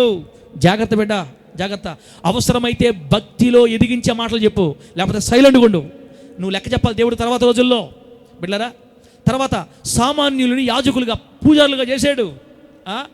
నమ్మకమైన సంఘానికి వస్తున్న బిడ్డల్ని లేనిపోని మాటలు చెప్పి మామూలు వాళ్ళ దగ్గరికి దేవుడు పిలవని సేవకుల దగ్గర తీసుకుపోతున్నావా? తీసుకుపోయే వాళ్ళు ఉన్నారా? జాగ్రత్త. తర్వాత ఇంకా పండగలు, దేవతల పండగలు, వాడికి డేట్లు, ఈయనే యాజకుడు అయ్యి బలిపీఠం మీదకి ఎక్కి అదంతా జరిగింది. ఇటువంటి కార్యక్రమాలు కనుక నీవు నేను చేస్తే యెరోబాముని విసర్జించినట్లుగా దేవుడు నిన్ను నన్ను విసర్జిస్తాడు. జాగ్రత్త బిడ్డలారా. ఆ తర్వాత ఏం జరిగిందంటే యెరోబాము మీదకి దేవుడు శాపాలు పంపించాడు. గుర్తుపెట్టుకోండి, యెరోబాముకు దేవుడు ఏ శాపాలు పంపించాడు తెలుసా? శాపాలు. యెరోబామా, నీ ఇంట్లో ఒక్క మగవాడు లేకుండా ఊడ్చేస్తా, నేను నీ వంశం భూమి మీద లేకుండా ఊడ్చేస్తా, ఒక్క మగపిల్లవాడు లేకుండా ఊడ్చేస్తా నిన్ను. ఎట్ట ఊడస్తాను తెలుసా? నీ ఇంట్లో ఎవరు కూడా సమాధులు లేకుండా చేస్తా. దేవుడు చెప్పిన మాటలు బైబిల్లో ఉంటాయి. సమాధులు లేకుండా చేస్తా అంటే ఎట్లా ప్రభువా? ఊర్లో చచ్చిపోతే కుక్కలు తింటాయంట వాళ్ళని. ఏంది తింది? ఊర్లో చచ్చిపోయారు అనుకోండి, సమాధి చేస్తారు కదా. మనుషులకి మిమ్మల్ని సమాధి చేసే మనసు లేకుండా చేసి మిమ్మల్ని ఉన్న చోటనే చచ్చిపోయాడు రా వీడు, ఎత్తి అవతల పడేయండి రా, ఎత్తుగా బయట పడేయండి రా, తర్వాత తీసుకుపోదామని బయట పడేస్తే వీళ్ళందరూ వచ్చే లోపల కుక్కలు తినేస్తాయి మీ బాడీల్ని. అబ్బో అబ్బో. బైబిల్ గ్రంథంలో యెరోబాము కుమారుడు అనగా అబీయా అనే ఒక్క వ్యక్తి తప్ప ఎవరికి సమాధులు లేవు. దేవుడు వీళ్ళకి సమాధులు కూడా జరగనీలా. ఊరిలో చచ్చిపోతే కుక్కలు తింటాయి, ఊరి బయట చచ్చిపోతే పక్షులు తింటాయి. అంటే యెరోబాము వంశస్థులందరినీ బయట చచ్చిపోయిన వాళ్ళేమో అడవి ఆకాశ పక్షులు తిన్నాయి, లోపల చచ్చిపోతే కుక్కలు తిన్నాయి. ఎవడికి సమాధి లేదు. అంత కోపం వచ్చింది దేవుడికి వీళ్ళ మీద. చెల్లా, అంత కోపం వచ్చింది యెరోబాము మీద దేవుడికి. యెరోబాము కూడా సమాధి లేదు. భయంకరమైన పరిస్థితి. ఇంత భయంకరమైన కార్యాలు చేసిన యెరోబాము గురించి దేవుడు మనకు చెప్తున్నాడు, వీడిని చూసి బుద్ధి తెచ్చుకొని బతకండి, వీడిని చూసి బుద్ధి తెచ్చుకొని బతకండి. అంటే ఒక మాటక, నువ్వు మందిరంకి వస్తున్నావు, నేను మందిరంకి వస్తున్నావు, మనందరం ప్రభువులో ఉన్నాం. కానీ ఇక్కడ కొంతమంది ఎట్టున్నారంటే, చేస్తే ఏమవుద్దులే, ఏమవుద్ది, ప్రార్థన చేసుకుంటాం, చూసి చూడక పోతున్నాం. మన దేవుడు పట్టించుకునే దేవుడు కాదు. చూసి చూడనట్టు వదిలేస్తాడు ఆయన. ప్రేమగల దేవుడు కదా. ఈ మధ్య ఇశ్రాయేల్ పాస్టర్ బాగా ఎత్తుకున్నాడు ఆ మాట. మనం ఏం చేసినా తప్పించుకోండి, ఇబ్బంది ఏం కాదులే, పట్టించుకోలే, క్షమాపణ అడిగితే అయిపోద్దులే అని చెప్తున్నాడు కదా. కాబట్టి చూస్తుండగా ఏం కాదులే, కొంచెం చేయొచ్చు అని మాటికి కొంతమంది దేవుని మీద వ్యతిరేకత చేస్తా. ఎవరైనా ఇక్కడ దేవునికి విరుద్ధమైన మార్గాల్లో ఉంటే దేవుడు మాట్లాడుతున్నాడు, తమ్ముడా, సమాధులు కూడా లేకుండా చచ్చిపోయారు రాజులు కొంతమంది. ఆకాశ పక్షులు తిన్నాయి వాళ్ళ మాంసాన్ని, కుక్కలు తిన్నాయి వాళ్ళ మాంసాన్ని. నువ్వు దేవుణ్ణి ఏడిపించి ఒకనాటికి ఆయన కోపం తారాస్థాయికి వెళ్ళిపోతే తట్టుకోలేము మనం. అంత భయంకరమైన శిక్షలు వద్దని దూరం. ఈరోజే ఈ విషయాన్ని అంటున్నప్పుడే బుద్ధి తెచ్చుకొని దేవుని కొరకు సజీవముగా ఆశీర్వాదకరంగా రోషంగా నడుంగట్టుకొని యెరోబాములా ప్రవర్తించకుండా జీవితాన్ని యేసయ్య కొరకు సమర్పించుకొందుముగాక. గట్టిగా చెప్పండి హల్లెలూయా. చెప్పండి గట్టిగా హల్లెలూయా. బిడ్డలారా, లాస్ట్ మాట యెరోబాము అవిధేయతలో లాస్ట్ ఏంటంటే, యెరోబాముకున్న బుద్ధి దైవజనులు మంచి చెప్పిన దైవజనుల మీద తిరగబడే బుద్ధి, సేవకుల మీద ఎదురు తిరిగే బుద్ధి. ఇప్పుడు ఆ బుద్ధి గురించే కొన్ని విషయాలు మనం మాట్లాడుకొని ఈ మాటలు ముగించుకుందాం. దేవుని నామానికి మహిమ కలుగునుగాక. బిడ్డలారా, ఇప్పుడు మనం చదివిన వాక్యం దగ్గరికి వెళ్ళండి. ఒకసారి తీయండి. ఇప్పుడు మళ్ళా ఆ మాట ఒక్క మాట చదువుతాం. 13వ అధ్యాయంలో మా పాస్టర్ గారు బలిపీఠమా అని ప్రకటిస్తాడు. ఇప్పుడు యెరోబాము ఏమంటాడంటే, పట్టుకోండి రా అతన్ని అన్నాడు. చూడండి, ఎన్నో వచ్చిన పెట్టు, ఎన్నో వచ్చినవన్నా? 170 2 4 4 చూడుమా, పెట్టున్నావా? అదిగో కాదు, అది 4వ వచనం. బేతేలు నందున్న బలిపీఠమును గురించి ఆ దైవజనుడు ప్రకటించిన మాట. చిన్న పాట పెడతారా?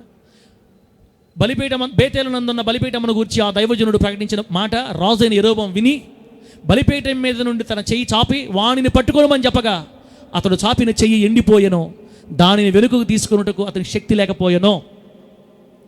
ఈ మాట మనకు బాగా చెప్తుంది. యెరోబాము యొక్క అపవిత్రత తట్టుకోలేక యెరోబాముని మార్చుట కొరకై, లేదా యెరోబాముకు అవకాశం ఇవ్వడానికి, యెరోబామును గద్దించడానికి బేతేలు నుంచి, యూదా దేశము నుండి, అంటే దావీదు గారి సంతానం రెహబాము పరిపాలిస్తున్న ప్రాంతంలో నుంచి ఒక పాస్టర్ గారిని దేవుడి తన దగ్గర పంపించాడు. పాస్టర్ గారు వచ్చి యెరోబాముతో మాట్లాడే సమయానికి యెరోబాము ఏం చేస్తాడో తెలుసా? ఈయన పాస్టర్, పెద్ద పాస్టర్ అయిపోయినా, ఈయన ఊరు మాట్లాడిండో. కోపం వచ్చిందంటే ఈయనే సంఘం పెట్టేసి ఈయన పాస్టర్ అయిపోతాడు అంతే. ఒకటి మాట్లాడిండు అసలు. ఈయన ఇప్పుడు పూజారి, పెద్ద పూజారి, బడులు ఇస్తున్నాడు దాని మీద. ఆ పాస్టర్ గారు వచ్చి రాజుతో మాట్లాడుతున్నాడు. రాజా ఒక మాటిను, నువ్వు ఏ బలిపీఠం మీద బలిస్తున్నావో అదే బలిపీఠం మీద మనుషుల ఎముకలు కాలుస్తాడు దేవుడు చెప్పన్నాడు మీకు. ఈ బలిపీఠం రాబోయే రోజుల్లో మనిషి ఎముకలు కాల్చే స్థలంగా మారిపోద్ది. ఎవరైతే ఇప్పుడు నువ్వు యాజకులుగా పెట్టున్నావో వాళ్ళ ఎముకల్ని కాలుస్తావు, దీని మీద కాలుస్తారు. దీని మీద ఎవరో తెలుసా? ఇదిగో యోషియా అనే ఒక శిశువు పుడతాడు మీలో, అతడు రాజు అవుతాడు, అతడు కాలుస్తాడు దీన్ని.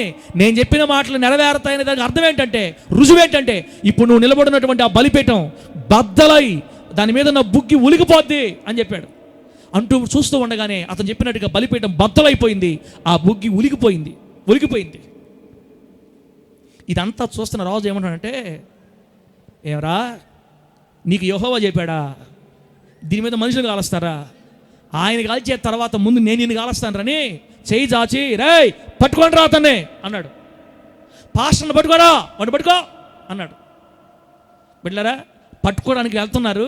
ఈ చాపిన చెయ్యి అంట బైబిల్ చెప్పింది, దైవజనుడు వైపు కోపంగా చాచిన చెయ్యి ఏమైంది చెప్పండి? ఎండిపోయింది. చెప్పండి ఏమైంది? మీ ముఖాలు ఎట్నాయంటే ఎండిపోయినాయా? పోతాయి. ఎందుకు పోతాయి? ఎందుకు పోవు? ఎందుకు ఎండిపోవు? ఆత్మీయుడు పరిశుద్ధి అపార్థితలే. ఈ ఎండిపోయింది చెయ్యే.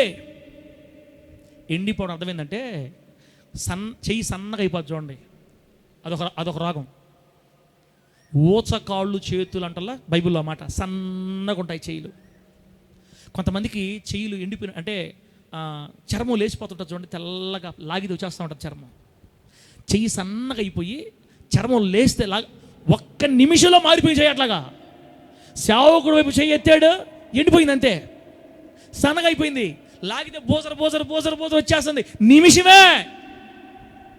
అమ్మా, లండన్ విమానంలో ఎక్కిన కరెక్ట్గా 10 నిమిషాల్లో బూడిదైపోయారు అంతే. తెలియదు నీకు దేవుని శక్తి, తెలియదు నీకు. ఏం అర్థం అవుతుంది చర్చి అంటే దేవుడు అంటే? చెప్పు, నీకేం తెలియదు. ఇష్ట ప్రకారం ఆటలాడటం మాత్రమే తెలుసు మనకి. అంత లేదాక ఆయన కన్ను తెరిస్తే బూడిద మిగిలేదు లాస్ట్కి. విమానంలో ఉండే బిడ్డలు దేవునికి వ్యతిరేకంగా ప్రవర్తించారు కాబట్టి ఇలా అయిపోయింది కదా నేను చెప్పేది. దాని కాదు, వాళ్ళ టైం వచ్చింది, ఆ సమయం అంతవరకు ఉండింది వాళ్ళ అలా. మనమేం తీసుకోవాలంటే కోట్ల రూపాయలు ఉన్నవాళ్ళు కూడా గ్యారంటీ లేదు జీవితాల మీద. దేవుని మందిరంలో ఉన్న నీవు నేను యెరొబోములకు నాటకం ఆడితే చేతులు ఎండిపోతాయని చెప్తున్నాను నేను ఇప్పుడు దాకా. ఇతను చెయ్యి ఎవరి సాయి చాపాడు? దేవుడు పంపించిన దైవజనుడి వైపు చాపాడు. ఏయ్ పట్టుకోండి రా అన్నాడు, అంతే, ఎండిపోయింది చెయ్యి. పెద్ద రోగం వచ్చేసింది ఇప్పుడు చెయ్యికి. ఇంకో మాట చెప్పంటారా, ఆ చేతిని వెనక్కి తీసుకుందామని అనుకుంటున్నా కూడా ఆ చెయ్యి వెనక్కి రావట్లేదంట. ఇంకటే ఉంది చెయ్యి, ఇంక రావట్లా. అంటున్నా, రావట్లా. మొత్తింది ఎవరు? దేవుడు. అక్కడ బైబిల్ చెప్తుంది, ఎప్పుడే ప్రయత్నం చేసి ఇంక వాళ్ళగాక పట్టుకోండి రా అన్నవాడే సేవకుడిని బతిలాడుకుంటున్నాడు. అయ్యా దైవజనుడా, నా చెయ్యి మరలా బాగయ్యేటట్టు ప్రార్థన చేయ్యా. నా చెయ్యి మరలా బాగయ్యేటట్టు ప్రార్థన చేయ్యా. పాస్టర్ ప్రార్థన చేస్తాడు, ప్రభువా తెలుసో తెలియక అన్నాడయ్యా, క్షమాపణ అడగమంట. ఎంత ప్రేమగా దేవుడు నిజంగా. ఆయన చేతులు అదిగో ఇది పెట్టిన చూడండి, అది అక్కడ చూపిస్తుండ్రు నాకు. విల్సన్ బొమ్మ పెట్టినప్పుడు నాకు చూపిస్తుండ్రు ఇట్లాగా, నాకు చెప్పట్లా. అదిగో చెయ్యి ఉందా, అదిగో చూడండి, వాళ్ళు వచ్చి పట్టుకున్నారు చూడండి, చేతులు పట్టుకున్నారు చూడండి. పాస్టర్ గారు నిలబడి దూడ దగ్గర, అవతల పక్క ఉండేది రాజు, ఈయన పాస్టర్ గారు. ఆ చెయ్యి జట్ అయిపోయింది చూడండి. ఇంకా దాని సైడ్ చూస్తూ ఉంటారు అందరూ, ఏమైంది మా రాజుగారికి అని. గర్వం, డబ్బు గర్వం, అధికార గర్వం. నువ్వెవడరా నాకు చెప్పేది? నువ్వు పాస్టర్ అయితే ఎవరో పాస్టరా నువ్వు? ఇక్కడ నేనే పాస్టర్ అనుకున్నాడో ఏమో. ఎండిపోయింది చెయ్యి. ఆ చెయ్యి బాగా రాకపోయేసరికి మరలా ఈ దైవజనుడే, క్షమించయ్యా తెలుసో తెలియక అన్నాడయ్యా. అదిగో చేతులు ప్రార్థన చేస్తూ చేతులు ఎత్తి, అయ్యా నీ సేవకుని ఈ రాజుని కనికరించు అని మరలా దైవజనుడు ఏడ్చి ప్రార్థన చేస్తే మరలా అతని చెయ్యి బాగయిందంట. దేవుడికి స్తోత్రం కలుగును గాక. అతని చెయ్యి మునుపటి వలె. అందుకే నేను చెప్తున్నా, టైం ఉన్నప్పుడే ఒప్పేసుకొని చేసిన పాపం అంతా. మనకి ఇదే మంచి సమయం, ఇప్పుడే ఒప్పేసుకోవాలి. చిన్నదో పెద్దదో మంచిదో చెడ్డదో ఇప్పుడే ఒప్పేసుకోవాలా. అంత ఘోరమైన పాపిష్టోడిని, ఇంకో మాట చెప్పాలంటే, వాడు చచ్చిపోయిందాకా చెయ్యి అట్టే ఉండాలా. నా అలాంటి వాడు అట్టే చేస్తాడు కదా. కోపం మనకు ఎక్కువ. దేవుడిని రాజుగా చేస్తే నువ్వు ఎట్లా దూడను పెట్టావురా? నువ్వు ఎట్లా దూడను పెట్టావు? ఎట్లా నువ్వు దేవతలు పెట్టావు? నువ్వు దేవుడు ఎంత ప్రేమేటంటే కన్నీళ్లు విడిచి నన్ను క్షమించంటే మాత్రం ఎట్లాంటి శాడిస్టోడినైనా ఏం పెట్టామా మళ్ళీ మర్చి పెట్టు. అదిగో చూడండి, సజీవుడిని దేవుణ్ణి ఆరాధించాల్సింది దూడలకు మొక్కతున్న అందరి చేత మొక్కిస్తున్నాడు. చూడండి ఎంత కోపం వస్తుంది దేవుడికి, ఎంత బాధ వస్తుంది దేవుడికి. అంత చేసినా కూడా పాస్టర్ గారు ప్రార్థన చేసినందుకు దైవజనుడి మాటను బట్టి ఆ క్రూరుని, ఆ దుష్టుణ్ణి క్షమించి మరలా చెయ్యి బాగయ్యేటట్టు సహాయం చేశాడు. దేవుడికి స్తోత్రం కలుగును గాక. చెప్పండి గట్టిగా హల్లెలూయా. ఇక్కడ ఒక మాట మనకు దేవుడు నేర్పిస్తున్నాడు, నీకు దైవజనుడి ప్రార్థన అవసరం, నీకు యాజకుడి ప్రార్థన అవసరం. యాజకుని ప్రార్థన మాత్రమే నీకు అవసరం చెప్పట్లేదు, కానీ నీ ప్రార్థనతో పాటు కొన్ని ప్రత్యేక సందర్భాల్లో సేవకుడి ప్రార్థన అవసరం. మనమే అన్నీ చేసుకునే పని అయితే ఇక పాస్టర్లు మనకు అవసరం లేదు. కానీ దేవుడు ఎంత మాట చూడండి, ఒక దుష్టుడు కన్నీళ్ళు విడిచి నన్ను క్షమించి, అయ్యా తప్పు అయిపోయింది, నాకు బాగయ్యేటట్టు నీ దేవుడికి ఒరే నువ్వెవుడురా, నువ్వు పరాయుడువా, నువ్వు కూడా ఎఫ్రాయిమీడివే కదా, ఇశ్రాయేలువే కదా, ఒకప్పుడు ఆయన ఆరాధించావు కదా, ఇప్పుడు నీ దేవుడు అంటే ఏంటి? మారిపోయింది. ఇప్పుడు ఈయన దేవుడు యెహోవా కాదు, దూడ. కాబట్టి బిడ్డలారా, ఇవన్నీ మనం చూసి మనం బుద్ధి తెచ్చుకోవాలా. మరణించే వరకు యేసే మన దేవుడు. దేవునికి స్తోత్రం కలుగును గాక. మరణించే వరకు యేసయ్య మనకు అనుగ్రహించిన దైవజనుడే మన దైవజనుడు. సామాన్యులు, మామూలు వాళ్ళు, లేవీలు కానీ వాళ్ళు అక్కడ యాజకులుగా పనిచేస్తున్నారు, వాళ్ళంతా జంతనై. నీకు ప్రభు ఇచ్చిన దైవజనుడు నీ కోసం ప్రార్థన చేస్తే నీకు నెమ్మది కలుగుతుంది, విడుదల కలుగుతుంది. పాస్టర్ గారిని పిలిపించుకొని మనం ప్రార్థన చేసుకుంటే దేవుడు పంపినవాడు కాబట్టి ఆ ప్రార్థన నీకు కార్యాలు చేస్తాడు.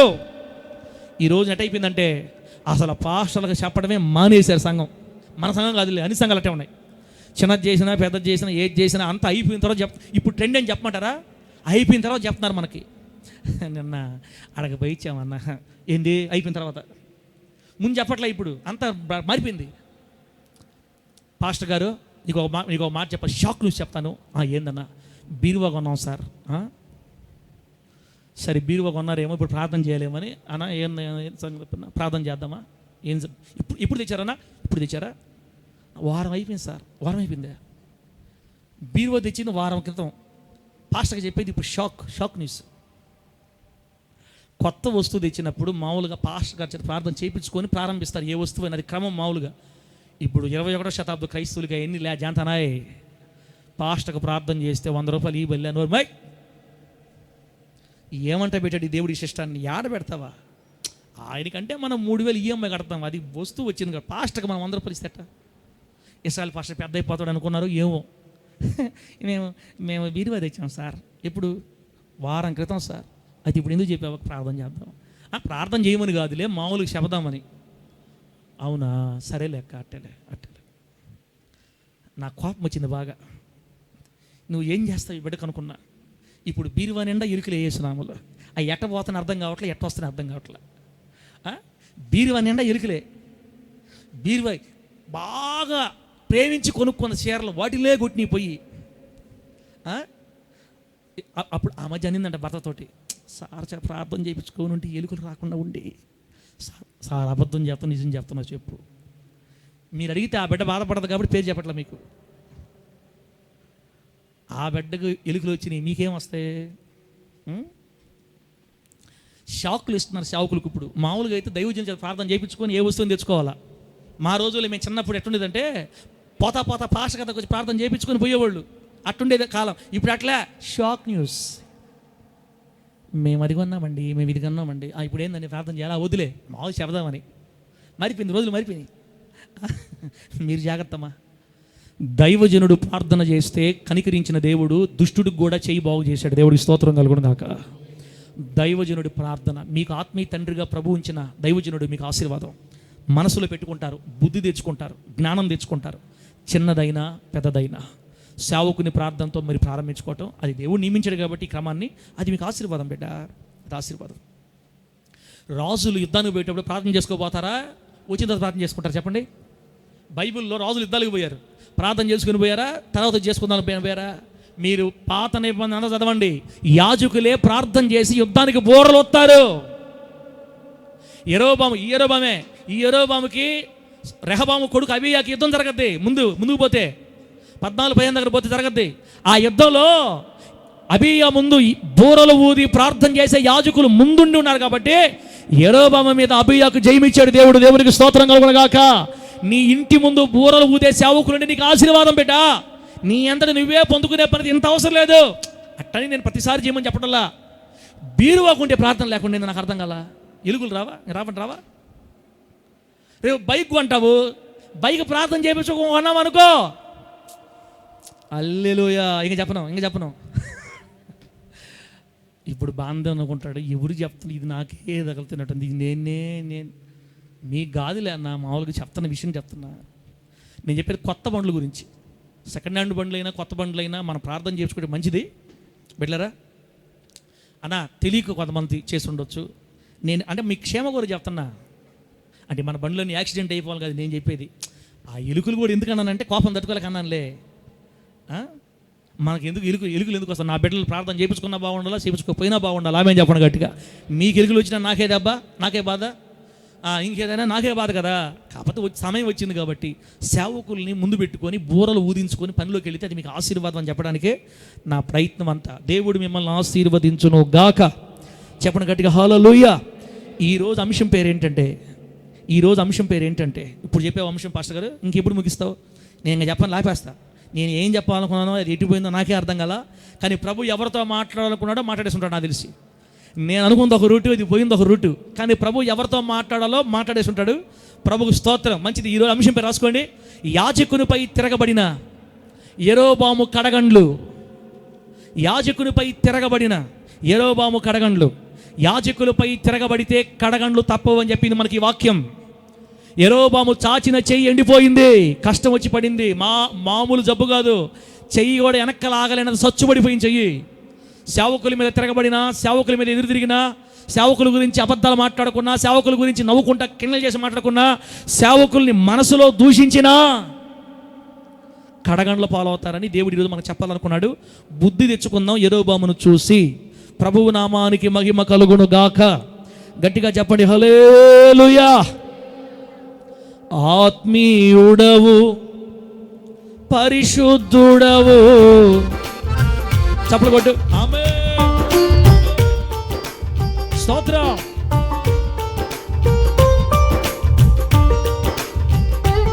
ఉండేది 2 బాక్సులు ప్రకాష్. హల్లెలూయా. ఆమేన్. ఆత్మీయుడవు, యొర్దాను నదిలోన నీ సేవకులు మందసము మోయగా. దైవజనులు మోస్తున్నారు మందసాన్ని ఇశ్రాయేలు ముందు. యొర్దాను నదిలోన నీ సేవకులు మందసము మోయగా. పాయలు చేసినావే, కార్యము జరిగించిన. యాజకులు నీ ముందు మందసము మోస్తే నీకు పాయలైపోతాయి. హల్లెలూయా. కార్యము జరిగించినావే, కార్యము జరిగించినావే. ఆత్మీయుడవు, పరిశుద్ధుడవు, మహనీయుడవు నీవే యేసయ్యా. స్తోత్రం. ఆత్మీయుడవు, పరిశుద్ధుడవు, మహనీయుడవు నీవే యేసయ్యా. మహనీయుడవు నీవే యేసయ్యా.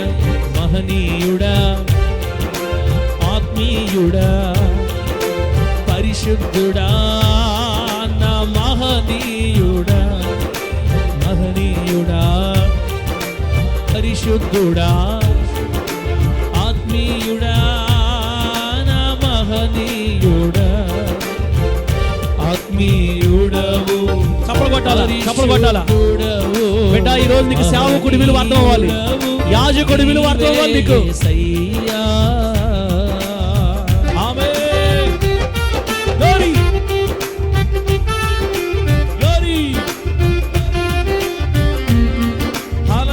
Praise God.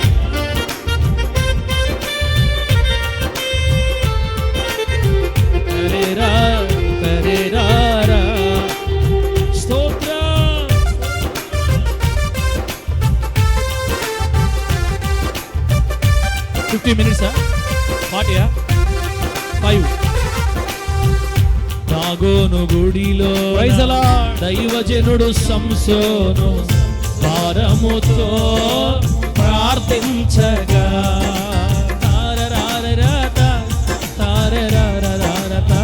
హల్లెలూయా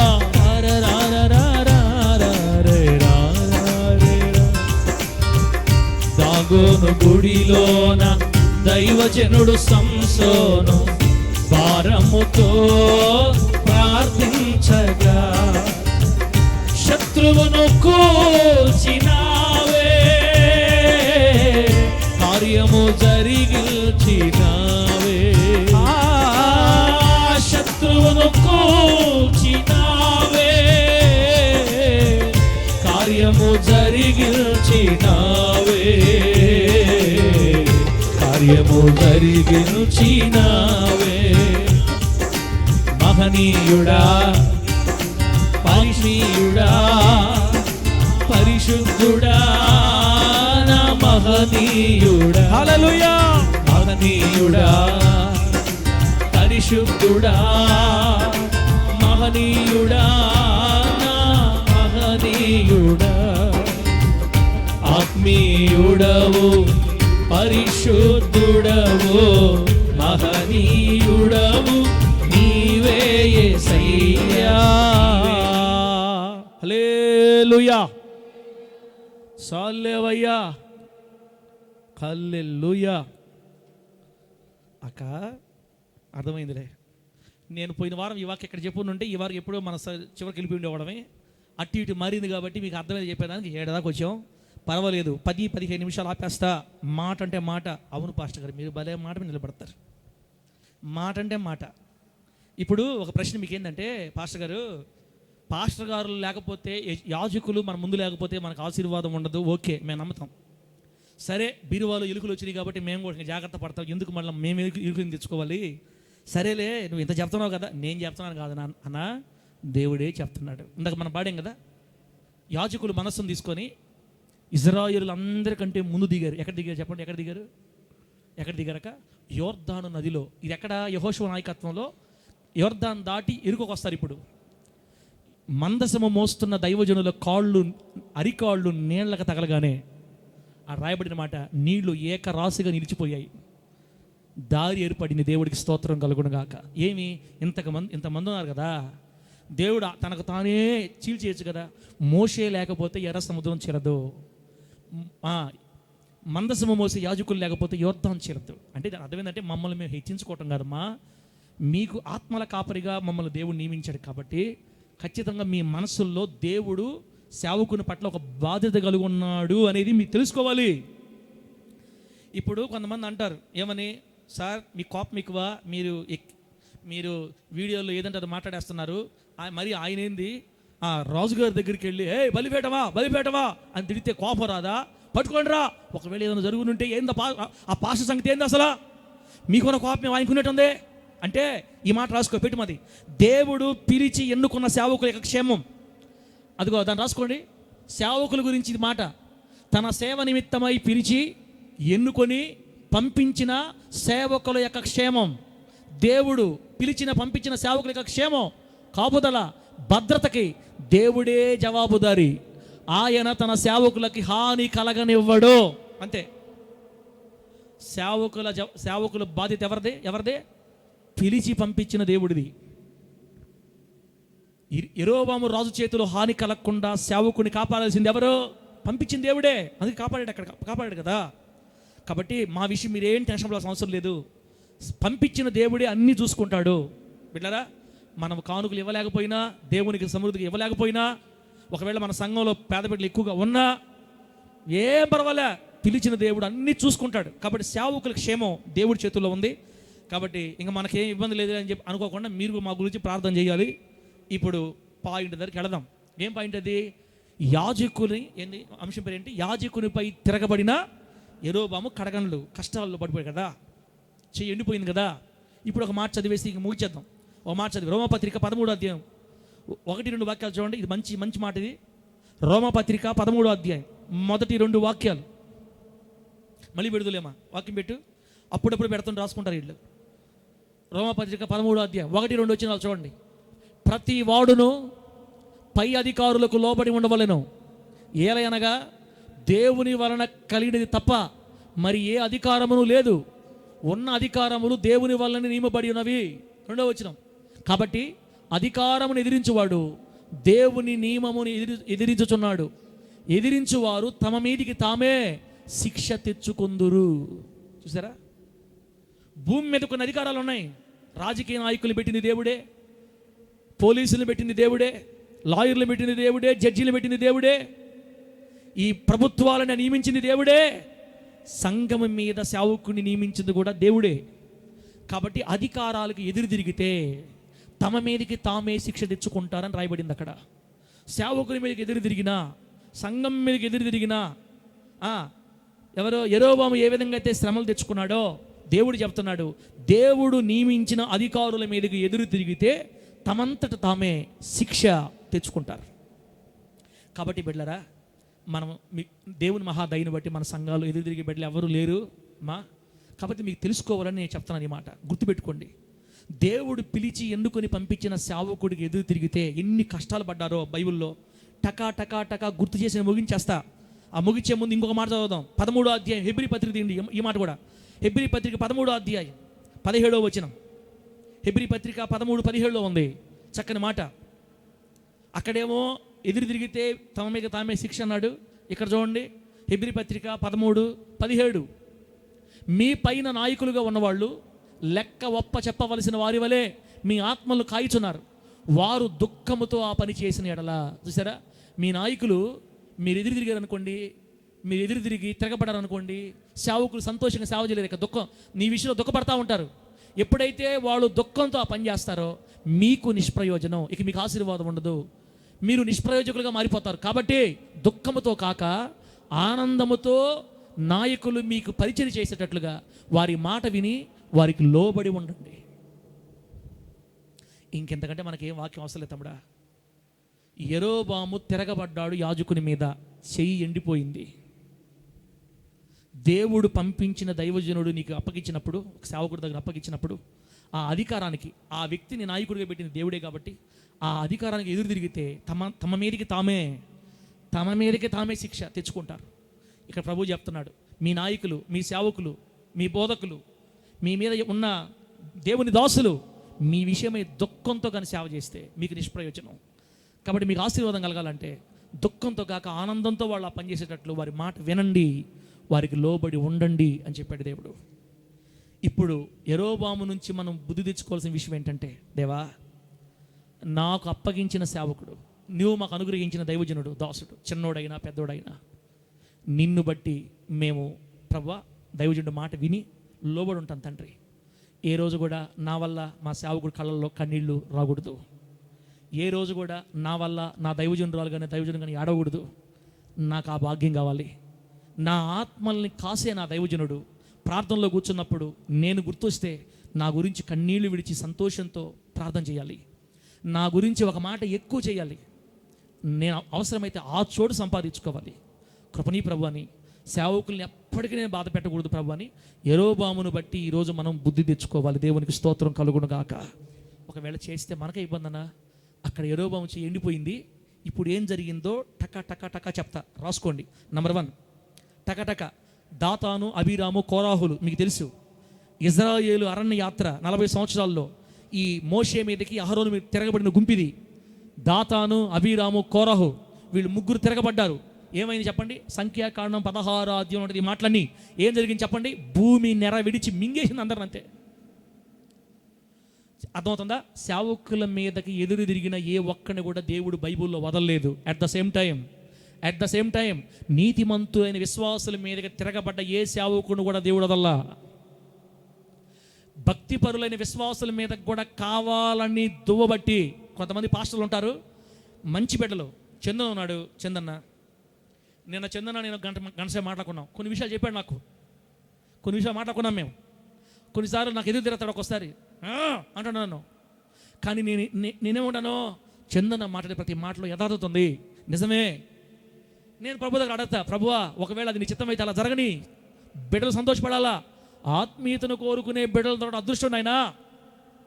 అలా కాకుండా అట్లాంటి చందన ఏం రా సైతాన్ కా బేట, పాస్టర్ నేను నాకు చెప్తావా నువ్వు? నీ భక్తిని నీ దగ్గర పెట్టుకో, పాస్టర్ నేను నాకేంది నువ్వు చెప్పేది అని నేను మనసు అనుకున్నాను అనుకోండి, మీరు చూడకపోయినా ఎవరు చూస్తారు?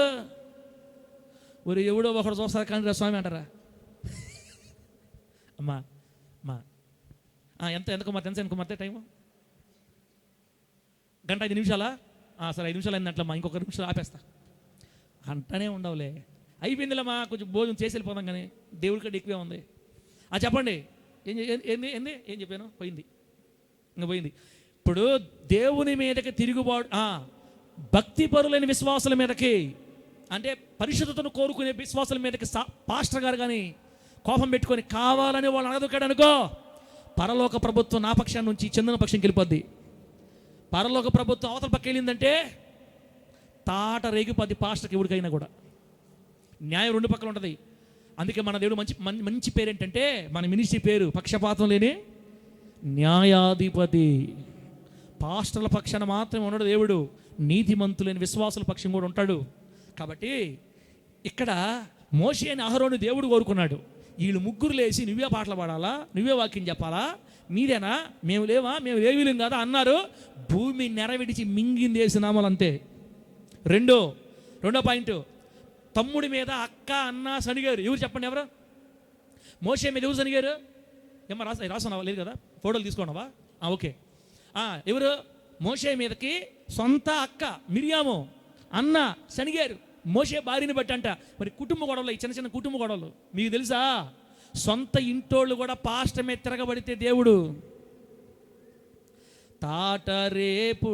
తాటరేపుడులే ఏంది కొడుకుల మీద. నా కొడుకు పాస్టర్ అయితే వాడు నా కొడుకు ముందు, తర్వాత పాస్టర్ అంటే అంత లేదమ్మా, అంత లేదు. దేవుని సేవకుడు అయ్యాడంటే దేవుడి సేవకుడు తర్వాతే నీ కొడుకు, దేవుడి సేవకుడు తర్వాత నీ తమ్ముడు, దేవుని సేవకుడు తర్వాతే నీ అన్న. నువ్వు కూడా సేవకుడుగానే చూడాలా. ఈమె కొంచెం కోపం ఎక్కువ, మిరియంకి ఆడవాళ్ళకి కొంచెం కోపం ఎక్కువ కదా. ఏమనిందో ఏమో దేవుడు కోపడ్డాడు. దేవుడి దయ వల్ల మచ్చ వచ్చింది. ఏం మచ్చ? ఏదో ఒకటిగా అంటారు, కుష్టు మచ్చ, కుష్టు పొడ, కుష్టుతో మొత్తాడు దేవుడు. అక్కన కూడా వదల్లా. జాగ్రత్త బిడ్డ, జాగ్రత్త. తర్వాత మూడోది అరణ్య యాత్రలో ఉన్న ఇశ్రాయేలీలు అన్నం కోసం ఏడిచారు, అన్నం కోసం సనిగారు, మాంసం కోసం సనిగారు, నేల కోసం సనిగారు. పొద్దులే సనగడమే.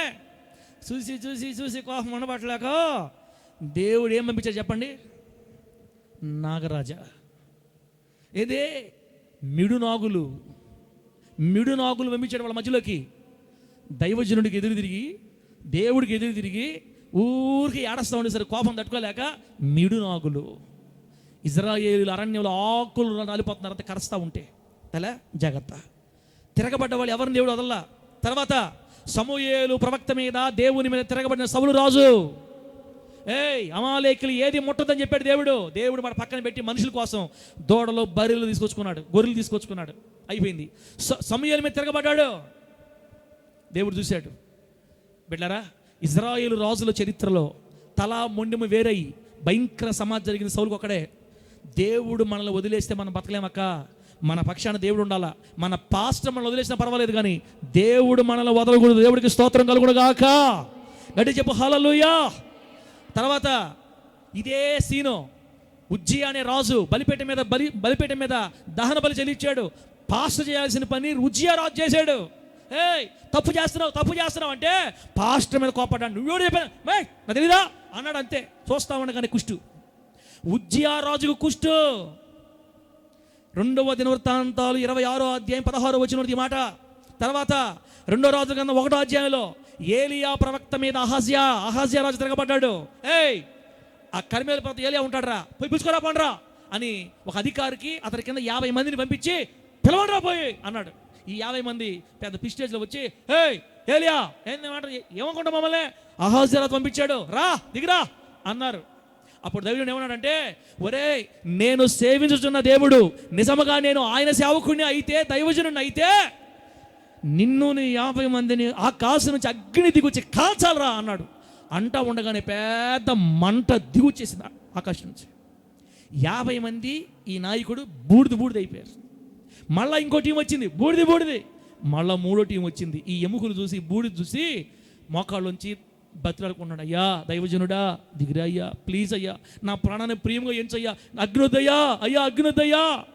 అప్పుడు దేవుడు చెప్తున్నాడు, వీడితో బో, లేచిపో ఏలియా, వీడితో బో, తగ్గించుకున్నాడు, వీడితో బో. ఏలియా ప్రవక్త మీద తిరగబడిన అహజ్యా రాజు యెహోవా మొతితి చచ్చిపోయాడు తర్వాత లాస్ట్లో. ఇలా చెప్పుకుంటూ పోతే మన ప్రభువైన యేసుక్రీస్తు వారి మీద యూదులు తిరగబడ్డారు. యూదులు తిరగబడి ఆయన రక్తం మా మీద మా పిల్లల మీద ఉండుగా సిలువై అన్నారు. సిలువై అని దానికి 2 కిలోమీటర్ల దూరం పారింది రక్తం. బట్టలు లేకుండా ఊరేగించాడు నీరో చక్రవర్తి. చాలా భయంకరం బిడ్డ. నీతిమంతుల మీద తిరగబడిన ఒక సేవకుడి మీదే కాదు, సంఘములో ఉన్న పరిశుద్ధుల మీద తిరగబడినా తీర్పు దేవుడి దగ్గర నుంచి జాగ్రత్తగా ఉండాలి. అననీయ సప్పీరాలు దేవుని మీద తిరగబడ్డారు. అపోస్తుల అధికారం మీద తిరగబడ్డారు. డబ్బు మేము దేవుడి కానుక ఇస్తాము అన్నారు, అంతే. మాట మీద నిలబడాలా. సేవకు డబ్బు అడగల, దేవుడు అడగల, అయ్యా మా పొలం అమ్మిస్తామని చెప్పారు. దేవుడు ఆ మాట పట్టుకున్నాడు గట్టిగా. మొత్తం మళ్ళీ అమ్మేసింది, కొంత దాచుకొని వచ్చి ఇంతకే అమ్మామండి అని చెప్తున్నారు. కోపం వచ్చింది ఆయనకి. మనం ఏం చేద్దాం? ఇంకా దేవుడు కోపం వచ్చింది. భార్యాభర్తల శవాలు ఒకే రోజు సమాధి కార్యక్రమం అయిపోయింది. లాస్ట్లో సీమోన్ అనే గారడి వాడు పేతుని మీద తిరగబడ్డాడు. ఏమయ్యా డబ్బుతో కొనాలనుకుంటున్నావా? ఏంది నువ్వు మాట్లాడటం? సీమోను, పరిశుద్ధాత్మ డబ్బుతో కొనకూడదు, మనసు మార్చుకోవాలా, నీ మనసు మారలా అని పేతురు గారు చెప్తే, నేను మారే తర్వాత సంగతి, నువ్వు నా కోసం నువ్వు ప్రార్థన చేసుకో అని తిరగబడ్డాడు పేతురు గారి మీదకి. ఆడేం జరిగింది? కళ్ళు గుడ్డి అయిపోయినాయి, కళ్ళు కనపడలా, చీకటి ఆవరించింది గరడి సీమోన్ని. ఇలా ఎన్నో చెప్పుకుంటూ వెళితే ఎన్నో జరిగాయి. వడ్లరా నేను ఇంక ఎందుకు చెప్పేశానంటే, సేవకుల మీద తిరుగుబాటు చేసి, పరిశుద్ధుల మీద తిరుగుబాటు చేసి ఎవడు సంతోషంగా బతికినట్టు బైబిల్ చరిత్రలో లేదు.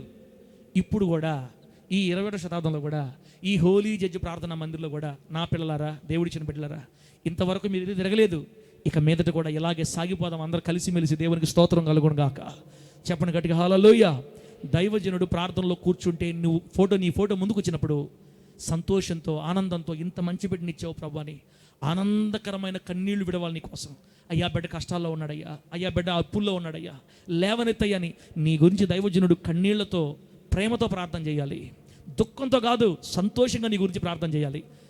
సంపాదించుకుంటే దాన్ని సంపాదించుకోవాలి మనం, అంతేగాని బిడ్డరా సేవకులను బాధపెట్టి, యాజకులను బాధపెట్టి, దేవుని బాధపెట్టి, మన సంఘంలో ఉన్న పరిశుద్ధులను మనం బాధ పెడితే తర్వాత తీవ్రమైన పరిణామాలు ఎదుర్కోవాల్సి వస్తుంది. కాబట్టి ఇన్ని జరిగినాయి. యాజకులను ఎదిరించి కడగళ్ళు తెచ్చుకున్నాడు, ఎండిపోయిన చెయ్యి, తర్వాత బాగుపడ్డాళ్లే. అలాగా మన జీవితాలు ఎప్పటికి కూడా సేవకుల మీద ఎదురు తిరగకుండా, యాజకులకు ఎదురు తిరగకుండా, దేవుడు అప్పగించిన తండ్రిని ప్రేమిస్తూ, తండ్రితో కలిసి ఈ లోకంలో, అమ్మా ఇక నాకు మీరు తప్ప ఎవరున్నారు చెప్పండి, ఇంక మీకు నేను తప్పి ఎవరు ఉన్నారు? ఈ మాట అవునన్న గట్టిగా కలిగి చెప్పండి ఒకసారి, ఇంకోసారి చెప్పు. ఒకవేళ మీకు ఎవరన్నా ఉన్నారేమో కానీ నాకు మాత్రం మీరు తప్ప ఎవరు లేరు. బంధువులందరిని వదిలేసి వచ్చాయి, నెల్లూరుకి వచ్చేసా. అప్పుడప్పుడు అమ్మ నాన్న చూసి వస్తుంటా పోయి, నాకెవరు బంధువులు లేరు. నాకెవరైనా రక్త సంబంధికులు బంధువులు ఉన్నారంటే దేవుడు అనుగ్రహించిన మీరే. నా అక్కలు, చెల్లెళ్ళు, కూతుళ్ళు, తమ్ముళ్ళు, అన్నలు, మనవాళ్ళు, మనవాళ్ళు అంతా మీరే. నాకే కాదు, ఏ సేవకుడికైనా దేవుడిచ్చిన బిడ్డలే బంధువులు. మీరే మమ్మల్ని కాలుతుందంటే ఇంక మాకెవరు దిక్కు? నా సమాధి పెట్టి వెనకన్నా మీరు నడవాలి, మీ సమాధి పెట్టి ముందన నేను నడవాలి. ఈ బంధం పరలోకం పోయేదాకా ఉండాలి. మన మధ్యలో ఏ సాతాను చొరవ తీసుకోకుండా దైవికమైన జాగ్రత్త మీరు కూడా కలిగి ఉండాలి. తప్పులు చూడాలనుకుంటే ఇశ్రాయేల్ పాస్టర్లో చాలా తప్పులు కనపడతాయి. చెప్తున్నానండి, ఇశ్రాయేల్ పాస్టర్లో తప్పులు చాలా కనపడతాయి. నేనేం దేవదూతను కాదు బిడ్డలారా. ఒకవేళ చిన్నది పెద్ద కనబడిందా, ప్రార్థన చేసి సర్దుకొని అడ్జస్ట్ చేసుకోవాలి మనం. కొడుకుల్లో మీలో కూడా నాకు కొన్ని తప్పులు కనపడతాయి. మనుషులమే కదా అందరమే, చిన్న చిన్న తప్పులు కనపడతాయి. ఇక కనబడ్డాయి కదరా అని చెప్పేసి ఏర బాధులు బాధితే మీకు బాధ వస్తుంది. ఒకప్పుడు బాధేవాడిని తెలియక ఇప్పుడు ఎందుకు బాధతున్నాను అంత సమాధానంగా, ఏ విధంగా బిడ్డను మార్చుకుందామనే ఉంటుంది బిడ్డరా. అప్పుడప్పుడు కొంచెం నోటి శక్తి కదా, నాకు నోటి శక్తి ఎక్కువ. 2 మాటలు అరస్తా, 2 మాటలు కాదు మామూలుగానే ఒక రకంగా అరస్తా. బాగా అరిసారని చెప్పేసి నన్ను వదిలేసి వెళ్ళిపోతే మీరు అంటే, అరిస్తే వదలబల్లా, అరిసేది నువ్వే, వదలకూడదని చెప్పేది నువ్వే, దేవా నువ్వే న్యాయం చూడు అంటే చెప్పండి. దేవుడు చెప్పండి నా మీద, చెప్పు. మీ మీద నేను దేవుడు చెప్తాను, నా మీద మీరు చెప్పండి. ఏమనుకున్నా అనుకుని ఇక్కడే ఉండాలా. మరలా 2 రోజులు ఇట్లా వాక్యం చెప్పినప్పుడు మళ్ళీ నా మీద మీకు ప్రేమ వచ్చేస్తుందిలే. వాక్యం మార్చేస్తుంది మనల్ని అందరినీ. మూతులు తిప్పుకున్నా ఎక్కడ చేరే మూతులు తిప్పుకోవాలి మనందరమే. ఒకవేళ నా స్థాయి కోపంగా చూడాలనుకున్నా ఏడ చేరే చూసుకోవాలా. కాలు బయటికి పెడితే మాత్రం బిడ్డరా అది దేవుని నమ్మకం అవమానం. ఒకసారి ప్రకాష్ చెప్తున్నాడు నాకు, సార్ ఈ ఆడకి ఎప్పుడో వెళ్ళిపోయేవాడిని మాట దేవుడు భక్తి ఆఫీస్ నన్ను. రెండోది అమ్మ ప్రేమ అమ్మ అందరూ అమ్మనే. డాడీకి ఎవరు లేరు ఇంకా. సరే కానివ్వండి, డాడీ అరవాళ్ళే, కొంత భయం పెట్టాలి కదా. నా మీద ఎవరు చూపించుకోలే ప్రేమ, ఆమె మీద చూపించు. ఆమైనా నేనైనా మనందరమే మరణందా కలిసి ఉండాలి. ఈ బంధాన్ని సాతాను పడగొట్టాలని చాలాసార్లు ప్రయత్నం చేస్తాడు. బిడ్డా, నా తండ్రి కంటే ఆత్మీయ తండ్రి ఎక్కువ అని అనుకోవాలి. నువ్వు తల్లిదండ్రులు నిన్ను కన్నారు, దేవుడు నిన్ను తీసుకొచ్చి ఇక్కడ పెట్టాడు. ఇక ఈ బంధం జీవితాంతం సాగాలి. చిన్నవి వస్తాయి, భార్యాభర్తల మధ్య తగాదాలు వస్తాయి రావట్లేదా? భార్యాభర్తల మధ్య తగాదాలు వస్తాయి రావట్లేదా? మీరు ఎప్పుడు తీసుకోవాలా, ఎప్పుడు కొట్టుకోవాలా? నాకు తెలియదా మీ సంగతే? నాకు తెలిసా తెలీదా? మీ చరిత్ర అంతా నా దగ్గర ఉంటుంది. మీకేం బాధలు వచ్చినా నా దగ్గరకు వస్తారు కదా. బాగా తిట్టుకున్నారు బాగా భార్యాభర్తలు ఇద్దరు, మరి విడిపోవట్లా. అదేమంటే ఏదో మొహం తప్పించి 2-3 వారాలు వెళ్తారు, మళ్ళీ కలిసి అంటే మీరేమో కలుసుకోవచ్చు, సంఘం వదిలిపెట్టి వెళ్ళిపోతావా? ఇది దేవుడు నిన్ను పుట్టించిన జన్మస్థలం. ఆమె చెప్పు గట్టిగా. నువ్వు నమ్మినా నమ్మకపోయినా బిడ్డ, దేవుడు నేను ఇక్కడ పుట్టించాడు. ఎక్కడో నిన్ను తీసుకొచ్చి ఇక్కడ నాటాడు నిన్ను. నువ్వు దేవుని మందిరములో నాటబడిన చెట్టువే. ఈ చెట్టు ఎక్కడే కాయాలి, ఇక్కడే పండ్లు ఇక్కడే ఈ పండ్లైనా పిల్లలైనా మనవలైనా మొత్తమేడే. అర్థమైతే అడిలో చెప్పు. నీ పిల్లలు ఈ సన్నిధిలో ఎదుగుదురు గాక. ఇక్కడ నుంచి నువ్వు కాలు బయట పెట్టాలంటే దేవుడే తీసుకెళ్ళాలి నిన్ను. ఇశ్రాయేల్ పాస్టర్ మారిపోయాడు, వాడు పాపాత్ముడు అయిపోయాడు. వద్దురా రా బిడ్డ, నేనే తీసుకొచ్చాను నేను ఇక్కడ వద్దు, నువ్వు నాకు ఇష్టం రా అని ఆయనే నిన్ను చేయబట్టుకొని తీసుకెళ్ళిపోయేదాకా నీ సొంత ప్రయత్నంతో అడుగు బయటకు వేయకూడదు. అంతే. తిట్టుకున్నా, అరుసుకున్నా, కరుసుకున్నా ఇక్కడే ఉండాలా. నయోమక్క ఎక్కడ ఉండాలి? ఇక్కడే ఉండాలి. మా నయోమక్కకి నాకు బంధం ఎక్కువ. ఇంకొకరైతే బాధపడతారు, ఏం పోతాం వేస్తే నయోమక్క అందరు నసా చూస్తున్నారు. తండ్రి అంటాడమ్మా కూతురు పడాలా, ఒకసారి కూతురు అంటదే తండ్రి పడాలా. ఏమనుకున్నాయాడే కాలు బయట పెడితే నాగరాజు. దేవుడు మిమ్మల్ని ఆశీర్వదించును గాక. బిడ్డలారా, నా బిడ్డలందరూ బాగుండాలని మేము ప్రార్థన చేస్తున్నాం. మీకు ఏం కాదు, మీకోసం కన్నీళ్ళు విడిచి ప్రార్థన చేయడం మా బాధ్యత. ఈ బంధము సదాకాలం మన మధ్య దేవుడు స్థిరపరచును గాక. గట్టిగా చెప్పండి హల్లెలూయా. కళ్ళు మూసుకొని ప్రార్థన చేసుకుందాం బిడ్డ, కళ్ళు మూసుకోండి.